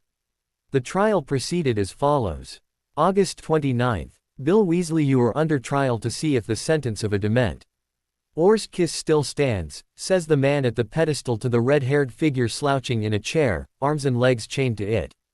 The man in the chair gulps and sits up slightly more, though he is kind of drained from being in Azkaban for a couple days. He looks around at the people who are there. 4 people with their faces covered by cloaks are sitting to the right of the pedestal along with some other people of high importance in the wizarding world and some very good Aurors. He looked in the other places for viewers of the trial and family and friends. He saw a line of his same red hair way back along with a black-haired person and a brown-haired person sitting at the end of the row. He looked back up at the man behind the pedestal as he spoke again. You are accused of becoming a spy for Voldemort and attempting to use your former job position to try and help him get what he needed to become immortal. Do you deny it? No sir. I'm guilty, says the man in the chair looking down into his lap. But I was threatened with the life of my family sir. Bill gulps and starts to cry, his shoulders shaking. I went too far over to the Dark Lord's side and I was consumed by the darkness. I didn't remember what good or evil were, I only knew of power. Bill's head droops more and his breathing becomes irregular. Power is what he said mattered, and I became consumed in a quest for more. Once he gave me the power to set my family free, and they were, or, I thought they were freed by the Dark Lord, but I found out a man who could use fire and a boy who could use ice freed them. But he already had me ensnared in his hold by the time I found out the truth 5 days later. It was terrible. Then I started to want to leave him, but his latest talks of power and glory kept me snared in my power quest. He spoke of some jewels I had seen before during my treks through pyramids in Egypt for Gringotts. I told him I knew how to find them and how to get free access to them. I told I.M. other information about the other sub-elementals and the telepath. I was totally gone from the light then. But when that order caught me in the pyramid tomb and gave me that Veritaserum something LSE stuff, well, the something else in it knocked me into a comatose state during which my subconscious searched through my soul and mind to figure out how I really should be acting, and it found the GHT I needed in the form of my family. Bill breaks down into shoulder-shaking silent sobs, and one of the men hidden behind a cloak nods his head pleased. Well, now that you have heard his story, how many of you here think his sentence should stand? Says the man at the pedestal, looking at the people to his right. A good few raise their hand, mostly Aurors, almost a majority, but the cloaked figures stand and approach the man at the pedestal. Sentence changed, declares a short one under an icy-colored cloak. I second that motion, says a tall man under a brown cloak. We third and fourth it, says the remaining two men, one under a sea blue cloak and the other under a flame red cloak. The order has spoken, says Albus Dumbledore, standing up now. What do you say? The N at the pedestal looks uneasy, shifting his weight from foot to foot. Sentence. The crowd watches with bated breath as the four cloaked men start to get angry and antsy. Changed, yells the man under the flame red cloak dangerously. The four cloaked men go down around Bill, who is still chained to the chair. We have made our decision, make yours and make it good before we have to use force to achieve ours, says the man under the brown cloak calmly.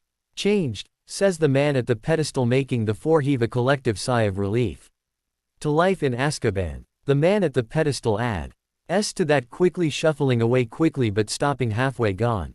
Bill's head suddenly jerks up and his tear-stained face looks scared and desperate as he struggles against his chains. He turns to Ace his family and finds his mom crying on his dad's shoulder with Harry and Hermione comforting Ron. He struggles while he's turned and a sickening, loud pop is heard.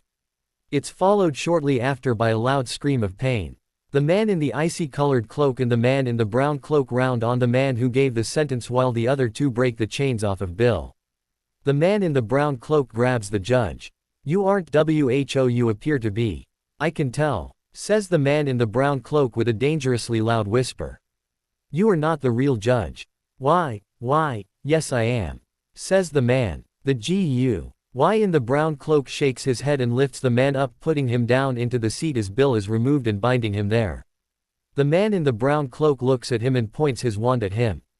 Prebio statum, he says calmly. The man's features start to change and part of his face melts away, revealing Lucius Malfoy. He sits there staring around, then staring at the man in the red cloak. Did tease me, says Lucius. Lucius snarls at him and gives him a death glare. He then starts to struggle against the bonds and succeeds only in breaking his right arm.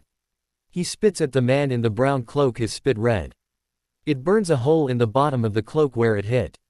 Suddenly a door opens at the far end of the chamber and a man walks in. The man looks like Lucius did before he was revealed. Sorry I'm late, my broomstick, did I miss something important here? Who is that man in the chair? I thought Bill was supposed to be there, says the man. The man in the brown cloak explains how he trial went and how Lucius impersonated him. The man considers all this. Okay then, sentence changed to 2 months in Azkaban instead of life, says the man, turning and leaving as two Dementors come in and take Bill after the man in the sea blue cloak heals him. Bill gets real pale and starts to shake and struggle as it becomes clear that the Dementors' powers are taking effect. Bill faints, very limp, pale, and sweaty. from the Dementors draining, as he is taken out of the door. Bill Weasley cowered in a corner of his dank, blood-stained, and worn stone cell on the makeshift bed of a mattress, filled with straw and holes and a ragged torn blanket. Nothing can keep the cold of a Dementor at bay though, especially not an old blanket. Bill looks around at the cell for a moment wondering how blood got there, and he noticed the sharpened piece or broken pipe between the hole in the ground used as a toilet and the sink that doesn't work. He started to consider that possibility when the fog entered his mind again, and he relived the day he thought he killed Charlie when he accidentally rode his toy broom into his throat. He remembers his screaming and his brother gasping for breath. He starts to remember his mother coming and fixing Charlie, but the Dementor sucks that happy thought away, replacing it with another bad memory. Such are the days at Azkaban. August 31st. Dumbledore, I demand that you tell them, or I will. They have to know before they kill themselves. Remember the tidal wave incident in Japan? That was caused by an unknowing elemental, says the man in the red cloak from the trial. Yes, I know. But they need to find out on their own, or they might cause an accident anyway, Alexander, says Dumbledore, removing a green orb as big as his head from his desk. It is glowing, and he opens it and the glow starts to slowly fade. When the orb is fully open, it is half as tall as Dumbledore. See, they are nowhere near their full powers. The orb is never wrong. Well, Dumbledore, if the red-haired one flares his full temper, he could destroy the forest and flood the lake, maybe even freeze the grounds over, says the man in an earthen brown cloak, banging his fists on the desk. What'll you do then? Will you just shrug it off? Of course not, Falcor. I'd fix the damage and then shrug it off, says Dumbledore nonchalantly. Do you want Harry to end up like Miguel Gomez, fried in his shoes, found later looking like fried chicken? Screams Alexander, getting in Dumbledore's face. You fail to see the point, Albus. I am not going to let Harry or his friends kill themselves unknowingly. I will not let what happened to Godric's Hollow happen to Harry himself the next time. Alexander backs away, still staring into Dumbledore's blue eyes, his own eyes glaring over red, mixing with his naturally brown, and suddenly he gasps and puffs out smoke. Holy crap, yells Alexander, pointing his hands at himself and muttering some words under his breath. The smoke stops soon after, but he continues to mutter non-stop, pointing at himself all the while, for 5 minutes more. Now do you see why I'm worried? Huh, I nearly killed myself. You made me so angry, and I can control this, he says, walking to the window, and soon a fireball as big as the castle and grounds appear, totally white flames. It sways with Alexander's hands, then he claps and it fades with a poof of smoke. Albus stands looking flabbergasted. What? You don't mean to say you didn't know it could get so big? Alexander says, very sarcastically and sneering. You could have destroyed Hogwarts. Albus says, still looking rather shocked. Harry can do worse, says Falcor. Albus looks up at the 5 gathered in his office. His eyes are as white as bowling balls. Oh, okay. Tell them all. Thank you, says Alexander, suppressing a laugh at seeing Dumbledore so shocked. As they get down to the gargoyle, he lets out a loud guffaw. I thought he knew about the extent of the powers, Alexander says as he laughs some more. Me too, says Falcor, trying to stay serious but breaking down and grabbing his stomach from such suppressed laughter. Did you see his eyes? The 5 are all laughing as they reach the border of the Hogwarts grounds and calm down as they reach Hogsmeade and apparate away to Black Manor. Black Manor. Alexander, Falcor, Andre, and Rosalind have gathered Harry, Sirius, Ron, Remus, and Hermione in the Great Hall of Black Manor. Alexander is pacing back and forth near a chair, and Falcor is sitting down, drumming his fingers on the chair arm. Rosalind has fallen asleep. Andre keeps making a ball appear in his hand and disappear. We have called you all in here to tell you something, says Andre, but he goes back to making the water ball appear and disappear in his hand. He keeps it out, and makes it roll around in the air before snapping his fingers and having it disappear. He looks around when he realizes no one has said anything and sees the red-haired kid is getting impatient. Hat's so important you had to stop lunch and the best game of chess I've ever played against Harry. If you've got something to say, get on with it, snaps Ron. Shut it, you. This isn't easy to say, says Andre. What he was trying to, or, as it seems, trying not to, do is tell you that all of you are. Alexander cuts off suddenly and looks at Rosalind sleeping. Oh bloody hell, tell us already. SC. Reams Ron as black clouds swirl around the ceiling and start to glow. Watch it. Screams Drake running and shoving Alexander out from under the cloud, but he gets nailed right at the ankle but on the back of the foot. RRRRRRRRRRRRRRRGGGGGHHHHH. Yells Drake in pain, turning and grabbing his burning foot, his eyes watering. Alexander points at Drake's ankle and it's wrapped around by some weird glowing ice-colored bandage. Drake gets gingerly to his feet and hobbles over to a chair with a footstool and he props his foot up on that, casting a ring of ice around the bandage. That is what he wanted to tell you, Drake says, looking at the shocked Ron. Ron's chin is hanging open and his eyes are wide. Drake glares at him and makes his middle ice over. CC co cold DD, stammers Ron. Drake makes the ice stop. He then turns and looks at Falkor, urging him to tell the news. Okay. I don't see what's so hard about telling them they are the last air elemental and sub-elementals and the last telepath, says Falkor offhandedly. Yes, Hermione, you are the telekinetic telepath. Yes, you can give certain others the ability to converse telepathically with you. No, I am not a mind reader, you are. Your questions are all over your face, my dear. You, Harry, are the last air elemental. You are the descendant of Godric Gryffindor himself. Your element, lightning, of course. Ron, you are the sub-element of storms. You can make any kind of storm depending on your temper, and once you control them, your mood. Sirius, you are the sub-element stone. You can control stone, make it hailstone, and the possibilities are numerous. Remus, you are the sub-element wood. You control wood. Use your imagination, spears are helpful, says Alexander. The five people stand there dumbstruck and shocked at this new revelation. Hermione is freaking out. Ron is still staring open-mouthed at the burnt spot on the floor he caused. Harry is looking at Remus and Sirius, wondering what the heck this means. Sirius is running a hand through his hair and biting his lip, and Remus looks deep in thought. So that's why Harry acts so utterly selfless. Godric Gryffindor was like that too. Mumbled Remus to himself, but being heard by everyone in the dead silence, and Remus looks around surprised. Did I say that out loud? Yes. But I think you might be right, says Alexander. Your training to control it will be every Saturday from September 1st and onward, says Falkor. And you too, he looks from Sirius to Remus, will find you can learn to control your element fairly easily.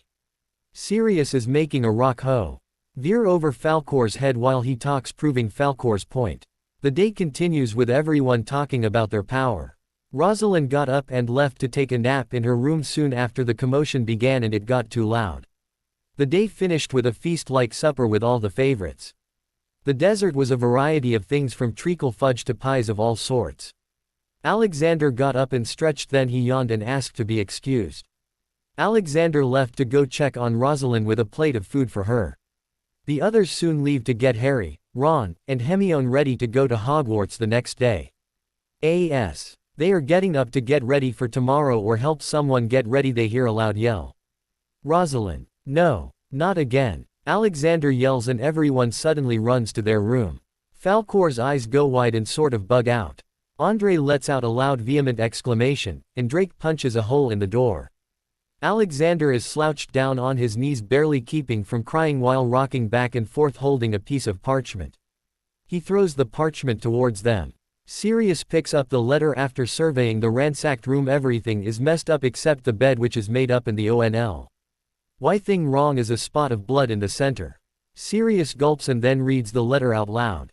It reads, Dear Phoenix Dung, Rosalind is my loyal servant and I have taken her to remind her of this, with any means necessary. Insert an evil cackle here for effect. Winking face. Not even your Alma transfer is strong enough to sway her true alliance. If you do ever possibly want her back, meet me in the Riddle House by 5 p.m.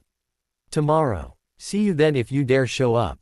Sincerely, Voldemort. Alexander stands up and storms out, leaving the others standing around staring. Rosalind was seemingly hypnotized by Voldemort's rape. Alexander walked in at the moment Rosalind started willingly letting Voldemort have his way with her. He was crushed and threw a necklace down in the place where they were. It had the supposedly destroyed ring from the night she turned the first time. He went out towards the exit of the building and then shouted a spell which left him on the ground clutching a bleeding stomach. As the chapter ended he passed out as a door clicked open and someone screamed. Chapter 19. When Voldemort left 2 minutes after Alexander came in, Rosalind noticed something lying on the ground. She walks over to it and picks it up, realizing that it is the ring Alexander had to give to her on the night when she attacked that restaurant. She drops it and falls to her knees. He starts to cry as realization of what she's done finally enters her mind. She picks up her robe and puts it on. Her eyes are now devoid of the pleasure they had once shown, now filled with anger, sadness, fear, and betrayal. She breaks the curses put on her as she steals her resolve and hurries out of the door. It clicks open and she screams at the sight that greets her. Alexander lays there limp and bleeding. He hears the scream of Rosalind but he passes out. He is getting paler by the minute as blood leaks from the poorly plugged wound in his stomach. His eyes flutter open and he sees Rosalie trying desperately to cover the wound and stop the blood. Why do I have to be so weak-willed? If I was more like him this would never have happened. Why? Rosalind yells, sobbing as she lays herself over the wound to try to stop the blood. Alexander smiles to himself and moves his hands around her. So the transfer did work in that way as well. He says weakly, also muttering an incantation at High's stomach which stops the blood and bandages the wound. Rosalind sits up startled and sees him smiling, his eyes open though sort of glazed over. She lays down and sobs on his chest. Why didn't you do that the first time this happened? She asks through the sobs. Because, love, I didn't want to live if I lost you twice. He says, getting a bit paler from all the blood loss catching up to him. I need, get, int, mu, un. His eyes sort of unfocus and cross. He wraps his arms around Rosalind and kisses her on the cheek. His arms go limp as she lifts him up. She runs with him out of the door of the place and disapparates to Black Manor. She runs in and looks for anyone who might be there and then realizes it's September the 1st. She apparatus to the edge of the Hogwarts grounds and runs up to the castle with Alexander. She bursts the doors and into the Great Hall. The students look at the man in her arms and the blood all over her robes and hands in shock. Help, help, he's tried to kill himself and now he's gone into shock, screams Rosalind. Dumbledore stands up at the high table and hurries down to them. Rosalind has slunk down to her knees still holding him. Dumbledore checks him over. He needs to get to St. Mungo's immediately. I'll go and flow message them. Come with me, says Dumbledore as he hurries to his office, Rosalind right behind him. They reach it and Dumbledore says a password and they hurry up the spiraling staircase. He takes a pinch of a golden powder and throws it into the fireplace saying, St. Mungo's critical injuries ward. A head appears in the fire. What may I do for you? She says before she sees Alexander and then she says, oh my. Pass him through right now. Can I come through with him? Rosalind asks. Sure you can, says the lady. You appear to have tried valiantly to plug his wound. Rosalind nods and steps through as the head disappears from the fire. I hope he lives, says Dumbledore. In the Great Hall there is a lot of talk about the scene they just saw. The students are abuzz with talk about the lady and the man they just saw. The professors are just sitting there staring except for Andre, Falcor, Sirius, and Remus. Sirius and Remus are just visiting for a while. They are staring at each other, mouths hanging open. Drake gets up from his place at the Gryffindor table and runs up to them. What the heck was that? Says Drake. I think it was a nearly dead Alexander and a broken inside Rosalind. Says Falcor. I wonder if what she said is true though. I wonder if Alexander really did try to kill himself. Says Andre. Why was that blood all over Rosalind? Says Remus. Maybe she did it. I mean Voldemort did take her to totally convert her back to the dark arts again. Says Sirius. No. The Alma transfer would have re-strengthened her will even if it took a while. I guess he saw something that tore him up and did something that tore her up and turned her back to the Rosalind he knew for a few years before the fateful night at the restaurant. Maybe he left his necklace with the crushed diamond ring on it. Says Falcor. Yes, that is very possible. I didn't notice it on his neck. Says Drake. At the Gryffindor table the conversation is taking a slightly more one-sided turn. I think that lady tried to kill him. Did you see all that blood on her? Says Seamus. Yeah, and didn't she look like a sort of lady you know who? Says Neville. Yeah, I bet you she did do it. Two nuts. You want to make a bet, Harry? Says Dean. No, she didn't do it. She loves the man who was in her arms too much to have done it. Says Harry. But I think Neville is right about the Lady Voldemort appearance. I wonder what he did to her. Her nose seemed like his and her pupils seemed a little snake-like too. Oh no, I wonder if he was trying to make her his. How do you know them? Asks Dean. They helped to save Ron's family, and they have been staying with Sirius and I in Black Manor. Says Harry. Ron, Hermione, let's go to the staff table and join Sirius and Remus. Ron and Hermione nod and the trio gets up and goes up to the high table. They go to the group and they tell them all about the conversation.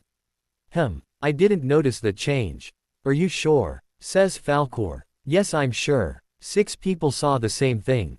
Says Harry. 7. I noticed it too. Says Drake. Oh my. Says Remus. This isn't good. You do realize what this means, don't you? They all shake their heads no. It means he's trying to make her his. My queen has escaped. Bring her back, immediately. I hadn't finished her transformation. She must be changed totally before she can be fully turned back to our side. Says the cold, cruel voice of Voldemort. Yes, my lord. Immediately, master. The 6 Death Eaters present say together. Excellent. Says Voldemort. Go now. Quote. Oh my, what can we do to stop it? Says Falcor after Remus explains. I don't know. I heard of one thing you could try once, but I'm not sure if Alexander has enough left to try it after the Alma transfer and now this. But if she is changed with what the Alma transferred still inside her, it could change him too. He would be horrible as the next Voldemort. He is way too powerful. Says Remus getting cut off. Stop thinking like this. Falcor says, yelling for the last part, and the whole great hall goes quiet. See, I demand a sort of respect at times. Yay, when you're mad you do. Says Drake. The conversation takes a lighter turn from there. Harry is still thinking about the way she looked. What's wrong with my face? Says Rosalind as she looks in a mirror in the hospital room where Alexander is laying in the intensive care unit. Well, you look a little bit like Voldemort, dear. The mirror says. Rosalind's eyes widen in shock as she finally realizes it. Oh no, she mumbles to herself. That's what he was doing. She starts silently crying. I don't want to be his queen. She turns and sees Alexander laying there having led to stay alive, and it breaks her down inside even more. She makes a silent vow to herself to strengthen her will and make his sacrifice worth it. He won't get me, she thinks to herself. Alexander didn't sacrifice 4 years of his life looking for me and 2 years going through hell thinking I was dead to have me run and turn to Voldemort a month later. Rosalind looks at his open, unfocused eyes. ND suddenly notices something. His eyes are snake-like too. She says, oh no, if I turn so will he. Maybe he felt that deep inside of him and that's why he tried to kill himself. On top of me leaving him again, seemingly.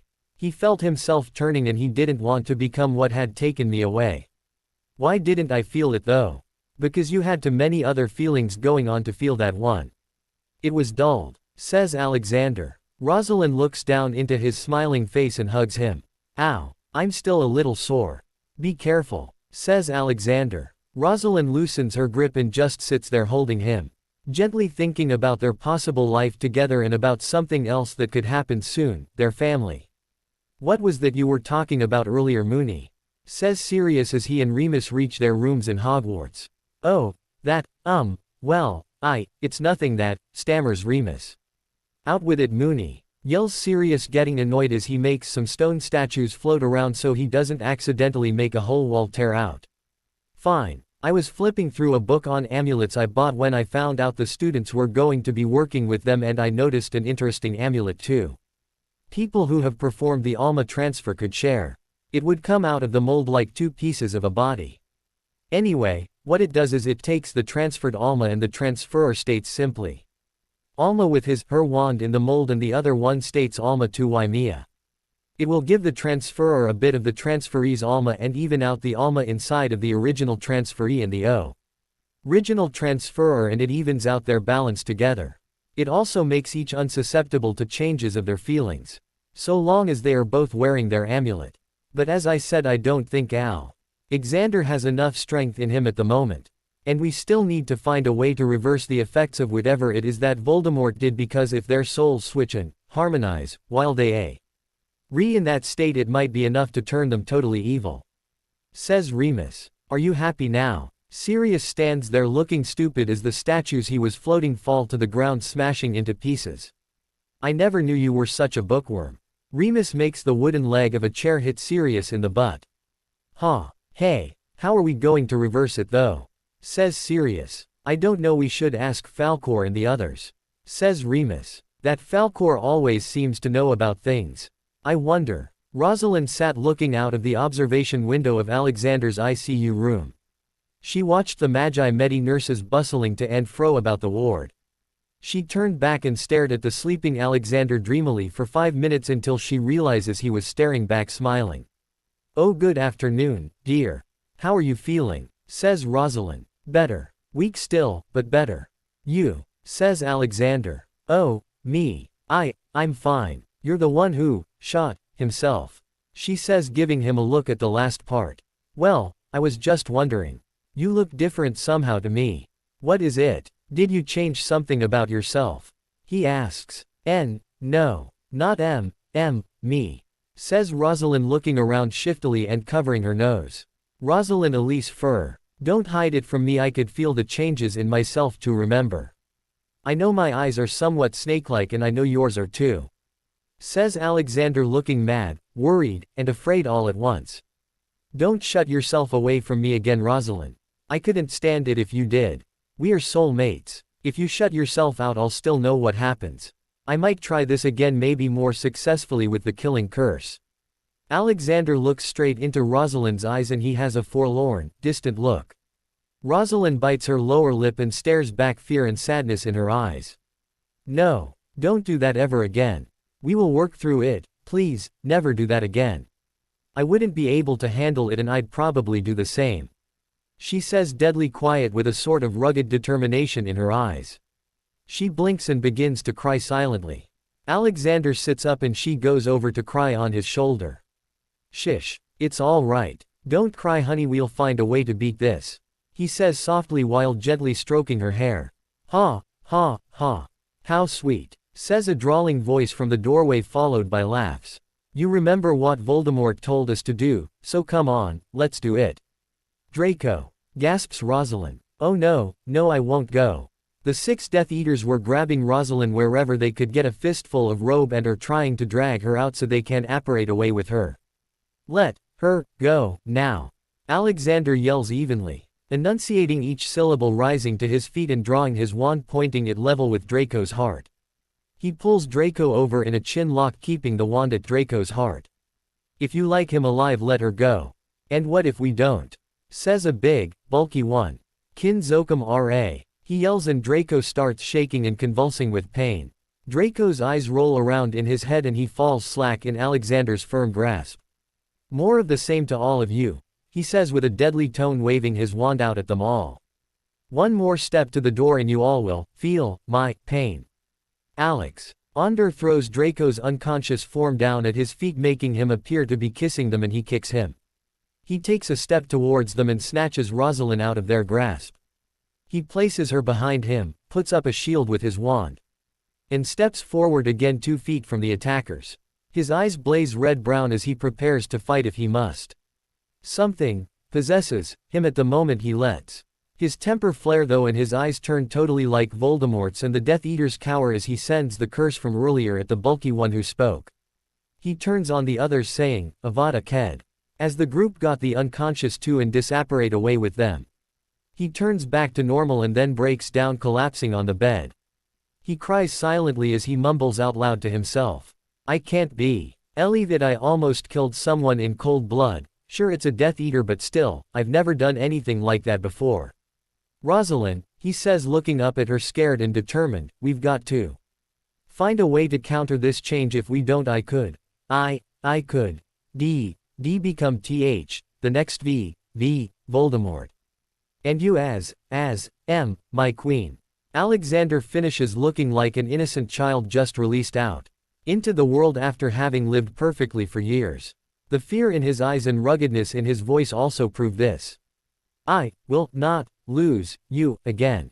Alexander grabs her around the shoulders and envelops her in a hug.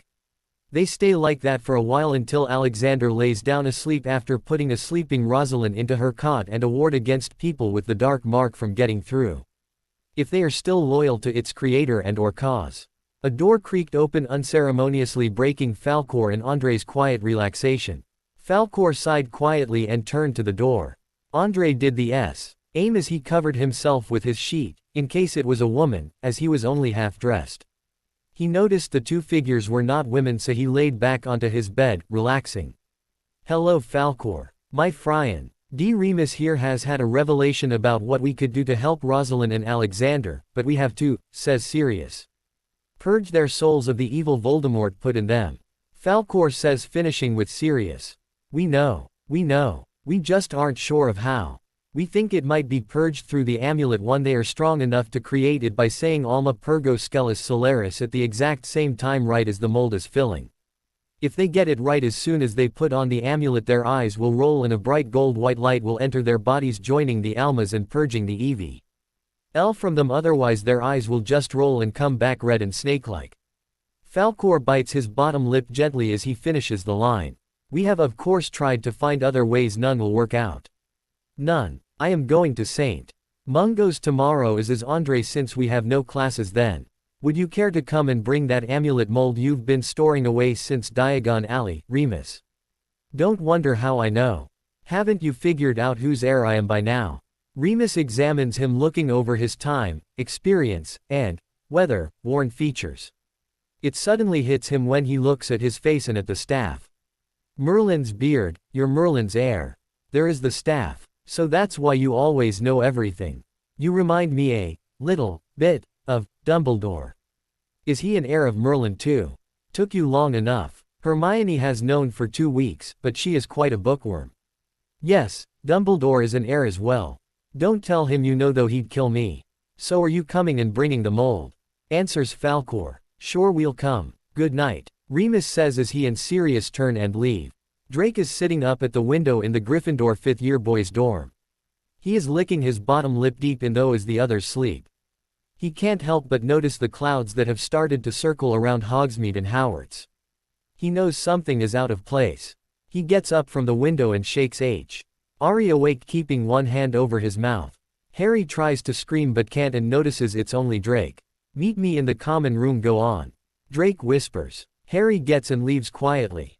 Get Hermione. Drake whispers to him as Harry pulls a silvery cloak from his trunk and leaves. Hey Ronnie. Drake whispers right at his ear with his hand on Ron's mouth, and Ron shoots up awake. He looks at Drake and gets mad, but Drake just drags him out into the common room. Harry and Hermione are sitting by the fire as Drake comes up with Ron. Harry, Ron, Hermione. I hear that you are quite the trio against Voldemort and the like. Says Drake, putting Ron beside them. Is it true? Is it true? I only face him and win almost every year for 4 years now. Or I at least escape with my life if I don't win. Says Harry, adding the last part as he remembers the Triwizard Tournament. Good. Then you will be well able to take part in this order. Says Drake, choosing his words carefully. You, Harry Potter, son of James Potter, have been chose, as the heir of Gryffindor, to join the Order of the P&F. P&F. What? Says Harry. You find out only if you join. Says Drake. Okay. I'm in. Anything to stop Voldemort. Says Harry. Okay. Me too. Says Ron. I'm in if they are. Says Hermione. Great. Lift your right sleeve. Says Drake, and they do so. A bright light hits each of their forearms. It lingers for a moment and then it disappears. When it leaves, a mark is left. It is a phoenix and a falcon meeting in flight. Their tail feathers meet F on the falcons and P on the phoenixes. Above it in phoenix tear-like letters are the words, the Order. Below the tail feathers near the wrist are the words, sworn against evil in the fight of dark and light. They almost circle up to the words, the Order. There. You are officially members of the Order. Says Drake. They suddenly realize he looks and sounds more older than before. You're older. Stammers Hermione. Damn, it wore off already. Drake says as he pulls a vial from a hip flask and gulps some of it down. He instantly turns back to 15. Tell no one you know I'm not 15. It will have consequences. Drake turns and walks up to the dorms and Harry and Ron follow him. Hermione heads up to her dorms and falls asleep. Remember, tell no one, Drake whispers sort of loudly as he falls into a deep dreamless slumber. 3 loud booms shook the walls of the Great Hall, alerting everyone to the fact that something big was going down. It was now October and the first month of classes was very eventful, and for once, potions was one of Harry, Ron, and Hermione's favorite classes. Alexander was interesting. He showed them how to collect ingredients and how to stir some concoctions just right. He was a great potions professor. Falcor was teaching them some of the basic advanced defense techniques. Andre, it turned out, had taken over for Hagrid while Hagrid was off doing something for Dumbledore. The secret of Drake was kept. Rosalind seemed to be getting tired more often lately. They hadn't tried the amulet yet because of this. They had though found a way to freeze any changes and keep the evil in them locked away till they could try. One more boom rocked the hall. Aurors and Death Eaters, fighting in Hogsmeade, need back up, screamed Ludo Bagman as he burst through the door looking more fit than he had in a while. He could even fit into his old Wimborne wasp's robe which he was wearing. Harry, Ron, and Hermione felt something pulse on their forearm and they quickly got up and headed towards the exit. Drake, Alexander, Falcor, and Andre followed, their chair legs scraping against the floor simultaneously. Go on, we'll be out in a moment, says Dumbledore, rising from the table and following the other 7 who got up. Ludo leaves and the 8 meet up in the entrance hall. All of a sudden, P and F is muttered and 5 others show up as the golden robes appear on them. The Order, against T. He, dark in the fight of life, appears on the back looking like phoenix tears. A phoenix cry goes up as the 13 go out to aid the Aurors. 2 Aurors fall as they come out. The repeated phoenix cry has F. Ros and some Death Eaters in their tracks, allowing them to be stunned and bound. Falcor has made an earth shield around the remaining Aurors and made it keep the stunned Death Eaters in place. The remaining Death Eaters flee and apparate away. One blaze of green light flies towards the Order though, and it hits the person on the front to the right. A scream is heard and the rush of death as the one hit falls, the hood falls back. It reveals Fleur. No, says a broad-shouldered duck-footed man stepping up. Crumb. Fleur. Oh my, says Hermione. Ron appears to be in shock and Harry stands there, his yaw W dropped, but he is staring past Crumb and Fleur to the carnage in Hogsmeade. He sees Honeydukes is blasted apart and so is about half of the town. He then notices Ludo Bagman lying on the ground, dead. He scans over the other dead faces. 10 total, but doesn't recognize them. He notices Mad Eye Moody's wooden leg scorching. The earth shield comes down around the Aurors and the captured Death Eaters. Those who are unconscious are floated up to the castle, as are the Death Eaters. As they go through the Great Hall, their hoods raised except for Fleur and Crumb. Crumb has his head bowed low though, and Fleur's head is on his shoulder. They must have gotten together after last year, thinks Harry watching it. I guess he and Hermione decided there was too much of an age difference. They march solemnly. Harry, Ron, Hermione appear much taller than they are to fool people. Drake's aging potion has worn off until his cloak leaves him to fool people. The crowd looks odd. People in golden cloaks floating Aurors and people in black cloaks. The crowd moves out of the Great Hall and up to the hospital wing. They find Rosalind there and they drop off the Aurors, and Alexander scoops up Rosalind as they leave. They go to Dumbledore's office and set Rosalind on a couch there. So what do you think? Alexander says. They're starting to move, says Dumbledore. This is bad. We lost 10 Aurors and one of our own, not to mention Ludo Bagman. Harry pipes up. The others look at Harry shocked. I didn't know we had lost that many, says Alexander. Where am I? Says Rosalind, finally waking up. You're in my office, says Dumbledore. Oh, okay, says Rosalind, laying back and sleeping again. She seems real tired all the time lately. Alexander says absent-mindedly. I know, says Falcor. I can't even perceive what this one is. Quote, could it have to with Voldemort? I mean, maybe he is trying to keep her weak so she can never create the amulet and cure herself. Alexander says. That is a very likely possibility, says Dumbledore. But you don't feel the weakness and you would. That's true, says Alexander, not realizing the trio and Drake have left. Crumb left them at the hospital wing. Harry, Ron, and Hermione follow Drake to the Great Hall, distraught over what they just saw. They take their seats at the table again and eat silently. There is an unceasing murmur of excitement and worry for the rest of the meal. Questions are asked of Harry, Ron, Hermione, and Drake. They ignore them all and eat on, rising promptly after they've had enough. If you want to know, go look out of the castle towards Hogsmeade. Drake yells, letting his temper flare, and he screams before turning and rushing from the hall. Harry, Ron, and Hermione follow him. They enter the tower and go to their RMS, laying in their four-poster beds until sleep takes over. Rosalind awoke in Alexander's room. She was confused at first but got over it and quickly went about her normal morning routine. When she got into the bathroom and looked in the mirror, she screamed a high-pitched, blood-curdling scream. "Is that any way to greet your king, Rosalind?" A cold voice says from the mirror. "I haven't forgotten about you if that's what you think. I just can't find any way to have my fun with you yet, my queen. Soon we will be together again and I will have a prince in Alexander as well as a queen in you."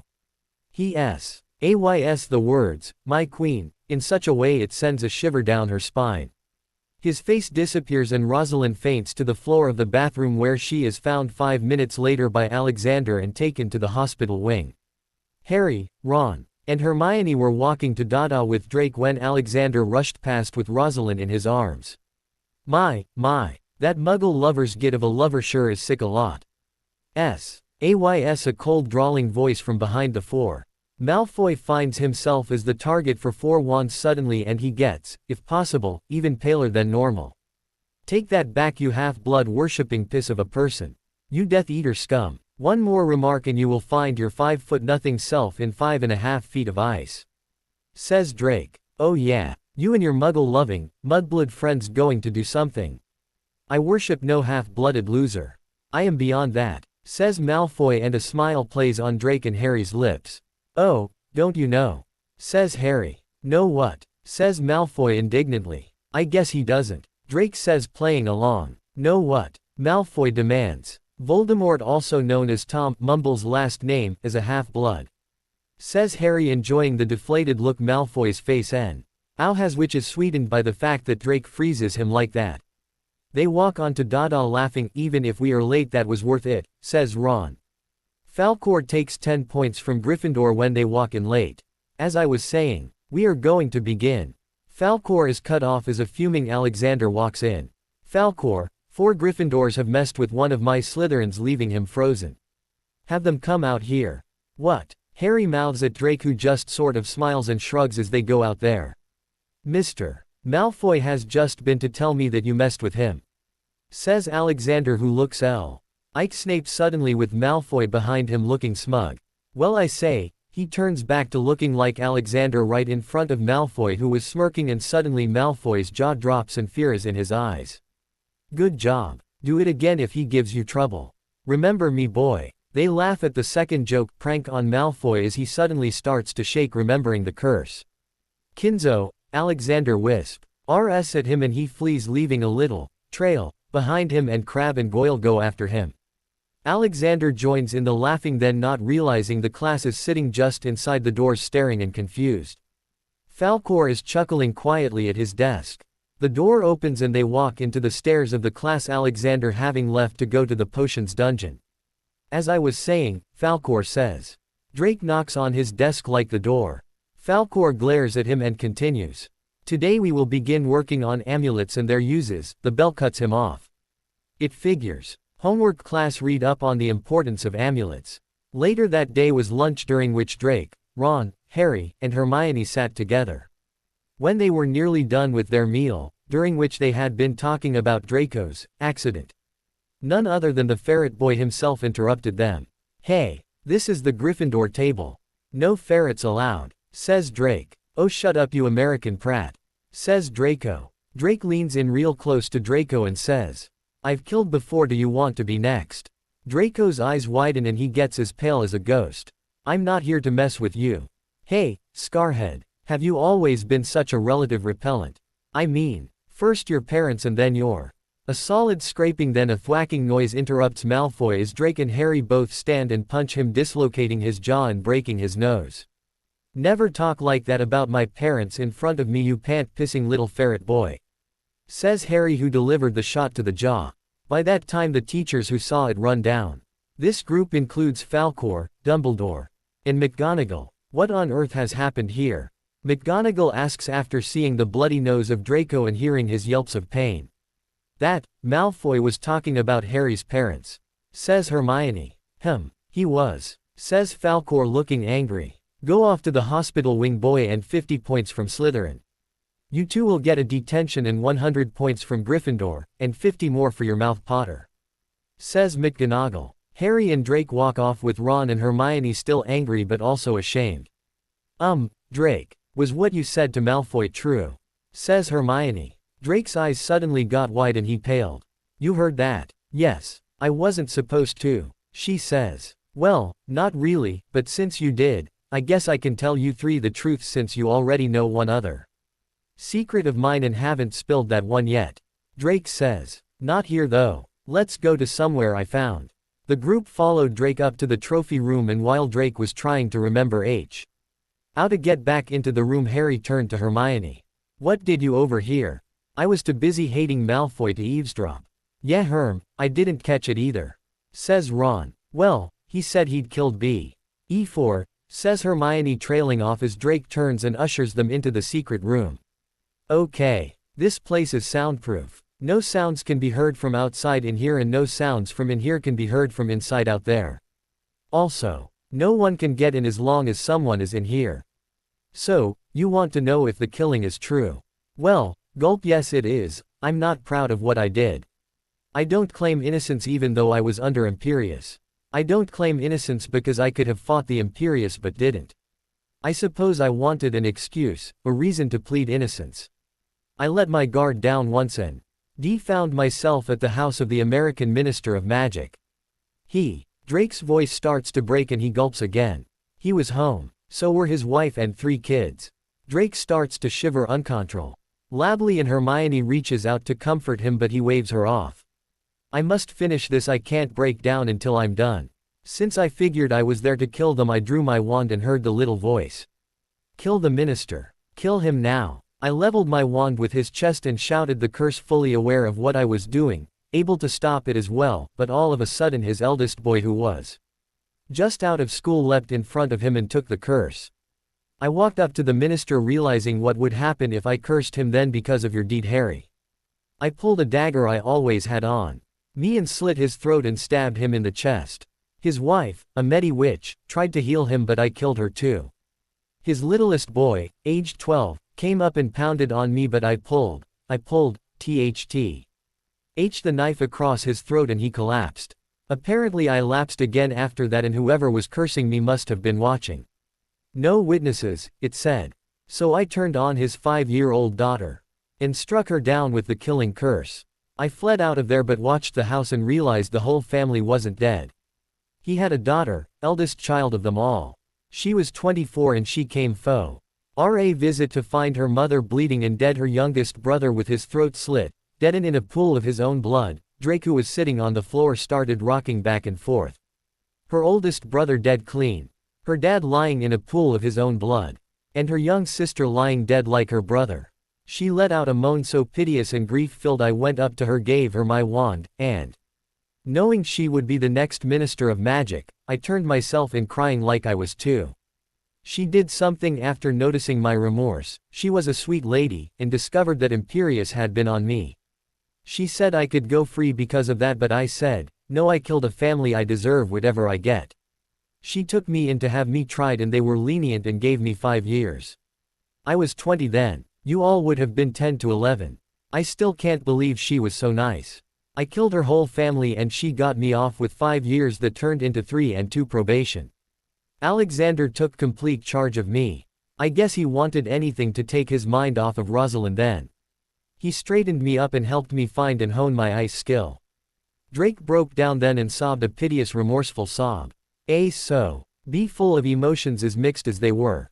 Hermione put a hand on his shoulder and he hugged her and just cried on her shoulder.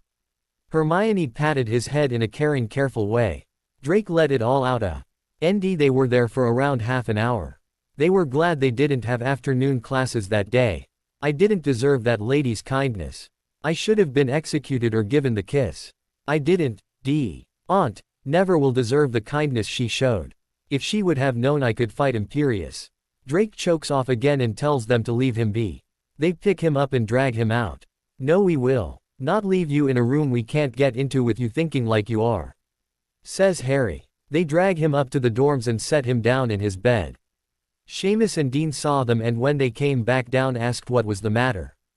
It's personal, Ron says shortly. Okay, don't get so mad, Seamus says. A wind had started to whirl around Ron, flapping his hair all around and making his robes fly not of him as the wind hits the loose folds. Ron suddenly looks shocked, as do Harry, Hermione, Dean, Seamus, and everyone in the common room. I thought you were able to control that now, Harry whispered fiercely into Ron's ear. So did I. Quote, that wasn't what I wanted to hear. Me neither. I don't like this conversation. Same here. So hush, they are all staring. Ron looks up to see all eyes on him and he drags Harry and Hermione out of the common room after telling Dean and Seamus to watch Drake. He leads them out to Falcor's office.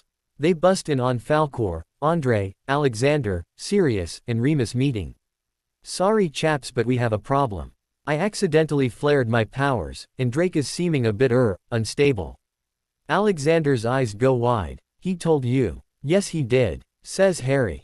Dang, says Andre. Not good, says Falcor. What isn't good? Sirius and Remus say at the same time.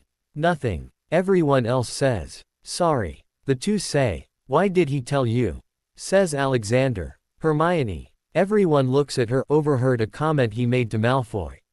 She asked if it was true and he told us. Says Ron. Not a good thing, Alexander says. Has anyone messed with him yet? Says Falcor.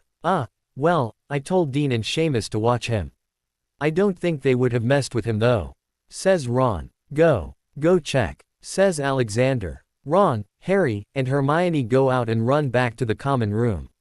When they get there they shout the password, ferret, and go in and up to the dorm rooms where they find.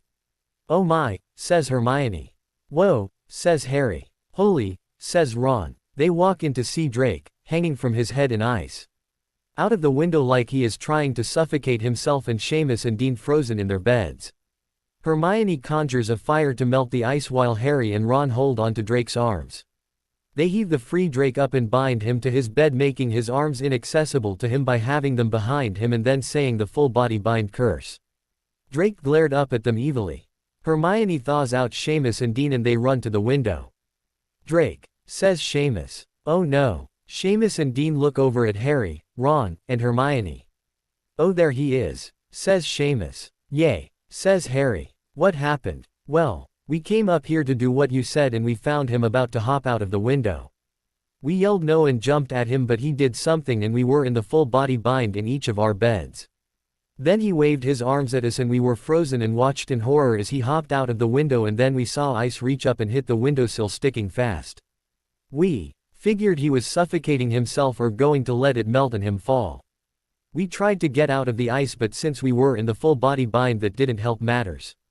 Dean explains. Yeah, we know he isn't what he seems, says Seamus, and Drake's eyes go wide and he looks mad. Suddenly Drake sits straight up, having somehow broken the full body bind and the ropes. What do you know? We know that you have killed before and that you aren't 15, says Dean. Harry, Ron, Hermione, please vacate this room, says Drake. Harry, Ron, and Hermione leave and Dean and Seamus try to leave too, but Drake stops them. You aren't going anywhere. I have to make sure you can't tell. Obliviate Electus Memoria. A bright flash erupts from the wand and Drake walks out, leaving Dean and Seamus confused. Now they can't tell. Goodbye, though. I am not letting one failed attempt stop me. Drake turns toward the portrait hole and zooms towards it. He is out in 3 seconds and suddenly the trio zooms out as fast as he and tries to figure where he would have gone. Suddenly Harry has it. Astronomy Tower, he says, running to the Gryffindor Quidditch changing rooms and pulling his firebolt out.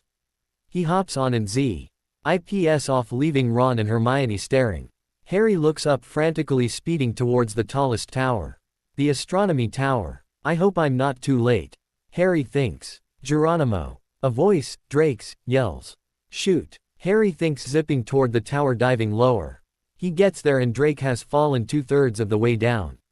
No. Harry yells, trying to catch him with his broom, and only succeeds in slowing him a little with the brush end. Harry sharply turns and dives for Drake, trying to catch him and only getting a ripped shred of his robe but slowing him more before. Thunk! Drake hits his forehead, falls on his arms with a bad-sounding snap, and his knees slam hard into the ground. Drake moans in pain rather loudly, and then he yells, "Why didn't you let me die? I don't deserve to live. You are my friend Drake, like it or not. I don't just let my friends kill themselves. I'd rather get myself killed than see them die, since I'm likely to die because of you-know-who, aka Voldemort the scumbag," Harry says, not missing a beat. Harry looks up from Drake's now stunned form as Dumbledore, Madame Pomfrey, Professor McGonagall, Hermione, and Ron come running up. "Drake!" Hermione yells, seeing him slumped like that from a stupefy, Harry said right after he finished his speech. "Is he alive?" Ron asks as Madame Pomfrey checks Drake over. "Yes, but I'm afraid he is in bad shape," she says. "He has a concussion, that's the worst. There isn't too good of a magical cure for one as bad as his. The other injuries," Madame Pomfrey conjures up a stretcher as she talks, "broken arms and banged up knees, are easily curable." Madame Pomfrey floats Drake onto the stretcher and swiftly takes him away as Dumbledore and McGonagall question Harry, Ron, and Hermione. "What happened here?" asks Dumbledore, and Ron and Hermione tell him as much as they know up to getting him in his office, and then Harry tells the part of the story where he left them. "Oh, here, Professor," Harry says, handing the shred of Drake's cloak to Dumbledore. The group sets off until they get to the steps up to Hogwarts, and a voice is heard at the steps up to the Hogwarts entrance hall. "Guar lo espadamento." Drake appears to be coming to on the stretcher after Madame Pomfrey said that. He seems confused and out of it still. "I have to try the potion then. Tell Snape please, Dumbledore, sir," says Madame Pomfrey, says, not thinking. "Oops. I keep forgetting, I mean Alexander, he is a Medi-Wizard after all. Could you ask him also then, sir, if he could check out this boy?" "Of course, Poppy. You don't have to be so proper just because there are students around," Dumbledore says, and Madame Pomfrey blushes. Dumbledore asks the trio to go with him to Alexander's quarters. They get there and find him fretting over something. "She's glowing and happy, won't tell me why. Sick in the mornings, tired all the time. Oh my, it couldn't be. Nah. But then what? Company. Glad to see you too, Alexander," Dumbledore says, chuckling. "Sorry, Albus. I'm a bit preoccupied with Rosalind's current condition, can't figure it out. She said I'd know in a couple of months. Enough about me. Hello, Harry, Ron, Hermione," Alexander says, and then his eyes go wide. "Where's Drake? That is why we are here. He took a nasty spill out of the astronomy tower. He is alive, calm down. Harry saved him with some commendable broom work, so even though I have to take 10 points for being out of bounds, I will give him 60 points back for saving another student's life. It would be 100, but you were out of bounds and you only saved him from himself, not a Death Eater or creature." "What do you mean, Albus?" says Alexander. "Surely you know his past," says Dumbledore. "Of course I do. Well, he must have relived it because this was a suicide attempt." Oh my indeed. Poppy was wondering if you would look him over since you are a fully trained, highly credentialed Medi-Wizard." "Certainly I will." They all walk up to the hospital wing, and Alexander has a potion with him and pulls out a vial that is empty, and one pearly white tear rolls down his cheek into the vial as he sees Drake shaking from a horrible dream. Alexander pours the tear into the potion, which turns golden. "Conmotion cerebral de la curation," he says before forcing the potion into Drake. "Someone needs to stay here all night, apart from Poppy, and watch Drake in case of AB. Add side effect of memory loss tellable by incoherent muttering with the words no more memory tellable. If that happens, point your wand at his temple and say Eragio." Alexander says. "Who will it be?" "Me," says Harry. "Are you sure?" Alexander says. "It will be hard staying up for 24 hours. Then how about some professor who has no classes watch him during the day tomorrow, and I watch him from now through the night?" says Harry. "Great idea. I do believe there is no arithmancy tomorrow. I shall ask Professor Vector to watch Drake tomorrow," says Dumbledore. "Ron and Hermione may stay with you until visiting hours are over at 8:30 tonight. That is exactly 3.5 hours from now." Dumbledore and the others, except for the trio and Madame Pomfrey, leave. Time passes and the trio talks about news in the wizarding world, not much, and the attack on Hogsmeade. An hour after Dumbledore and the others left, Ron and Hermione excused themselves for dinner, promising to hurry back and bring Why something and in case he wakes up some extra for Drake. 15 minutes after they leave, Harry hears something from Drake's bed and sees him sitting up. "Where am I? Did I go to hell?" says Drake looking around, and Harry almost laughs but coughs. "Oh, now I remember, you." Harry looks at him bewildered. "What? Yo, why?" says Drake. "I was a jerk to you when I ran out." "So," says Harry. "So, why'd you save me?" Drake says. "Why wouldn't I have? I would do it for anyone except a Death Eater and Malfoy," says Harry. Well, thank you," says Drake, lying back as Hermione and Ron come in with plates. "Dumbledore told us to give these. They work like the plates from the Treewees, the Yule Ball," says Ron. "Ron, you can say Triwizard Tournament, just never mention the third task," says Harry. Drake gasps and says, "You're the one Alexander mentioned. You saw him come back." "Yes, but never mention it ever again," says Harry. Suddenly Drake starts mumbling and the 3 words Alexander said to watch for are heard. "Erehio," Harry says, holding his wand up to Drake's temple as silvery strands like in Dumbledore's pensieve start to leak out. Drake lays back and goes to sleep. It is soon 8:30 and Ron and Hermione leave, promising to bring him his stuff in the morning. Drake awoke the next morning to Harry lying over the side of the chair in a very uncomfortable looking position. Drake almost laughed at it.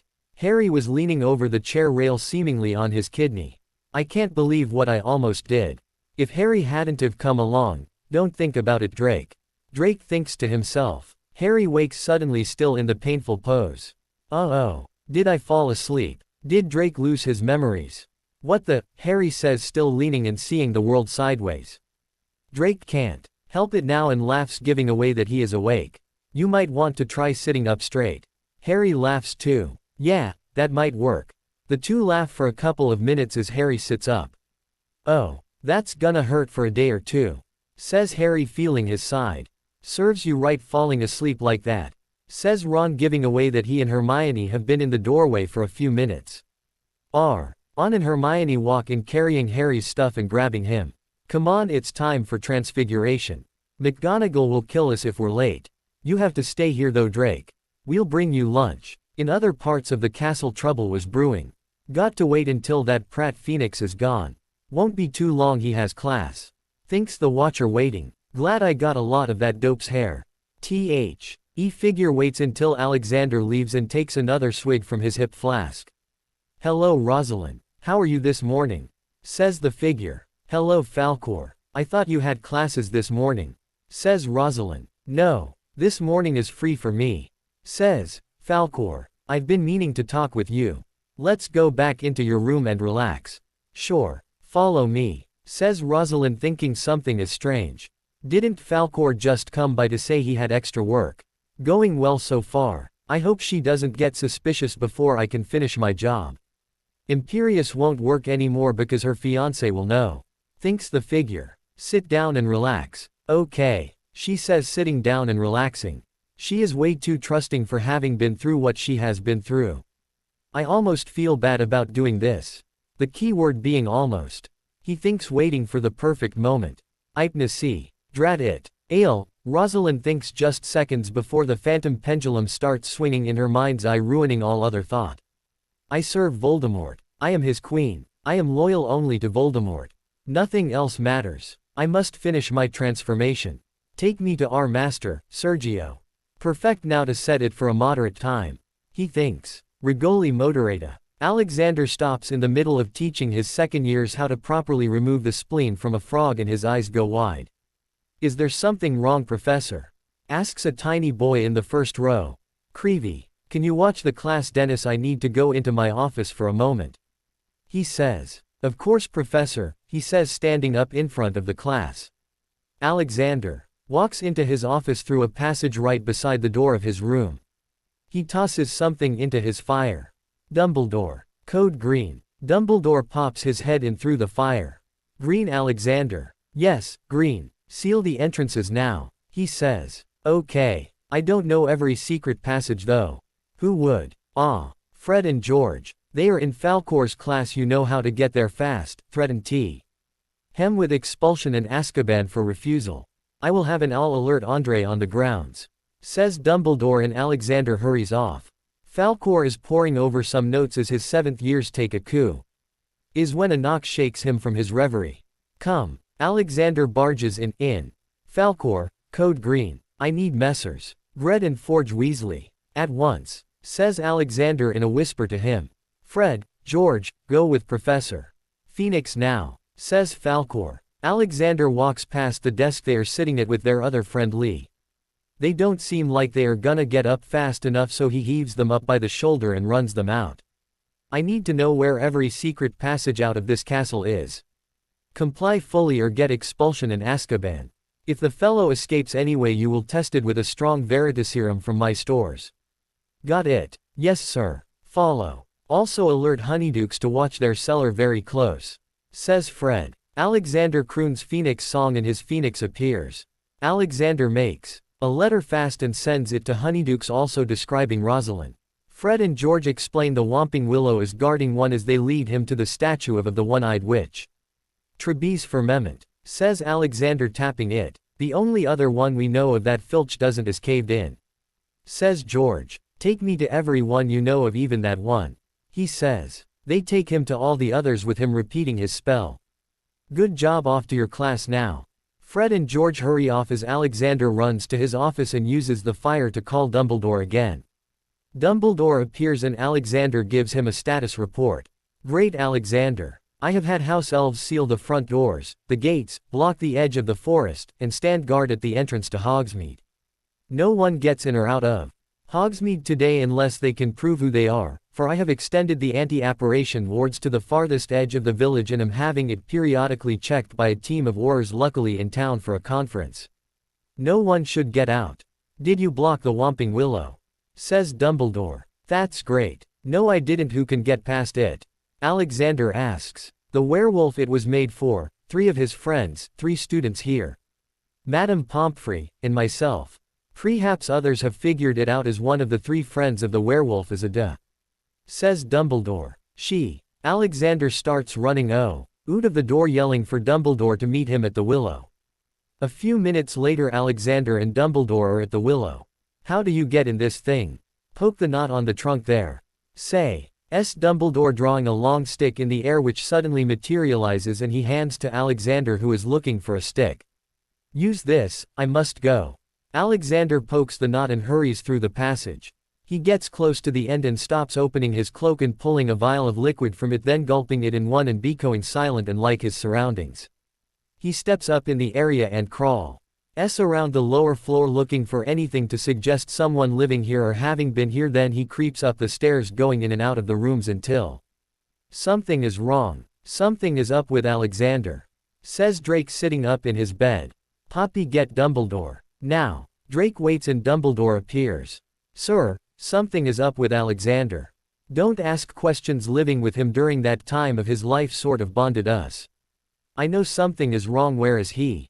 We gotta go. You can go nowhere, Drake. You need to recover. Falcor, Andre and I shall go. Says Dumbledore. Damn my foolishness. Yells Drake. Falcor is interrupted again right in the middle of his second class. Class dismissed. Says Dumbledore as he walks in. No one moves. Go on. Still nothing. Now. Says Dumbledore and the class speeds out. Falcor, we have a situation. I need you and Andre to gather the other 3 you-know-whats that are here and take them to the Whomping Willow. They can get in. Be careful and go fast. 30 minutes earlier. He is here. I will just wait for the right moment, thinks Sergio. Here he is. Stupefy. Present time. Falcor, Andre, and the trio arrive at the Willow and Harry pokes the knot, getting whopped once on his arm. Go in. Harry says. Wait, drink this. Falcor says, handing vials to the trio and keeping one himself. Then Andre pulls his out. They all drink the same thing as what Alexander drank, and head in. Be on the lookout, says Andre. They are soon through the passage and head upstairs, seeing footprints in the dust. They follow them to the last room in the hall and walk in. 10 minutes earlier. Alexander awakes groggily, confused at what just happened, to him at least, and wonders why he is tied to an open window. Did what I think happened really happen? Could it really have been? Stupefy, cuts his thoughts short as he slumps half out the window. Present time. What the bloody? Harry trails off. Stupefy. Falkor and the masked figure yell at the same time. Falkor avoids the one coming at him, but his hits and masked figure falls to the floor with a thump. Why is Professor Phoenix hanging out of a window by his wrists? Harry asks. Alexander. Yells Andre, running to the window but being shoved suddenly sideways into a wall and slipping into the land of unconsciousness. Well, what do we have here? A rescue party, says a clearly Italian voice. Who are you? Where is Rosalind? Says Falkor. I am a humble servant of Voldemort. Rosalind lies on the floor in front of you, Falkor, says the Italian. Falkor lifts his hand and the figure flies into his hands. He secures her to the wall behind him and takes her wand. What did you do to? His eyes unfocus a minute. See.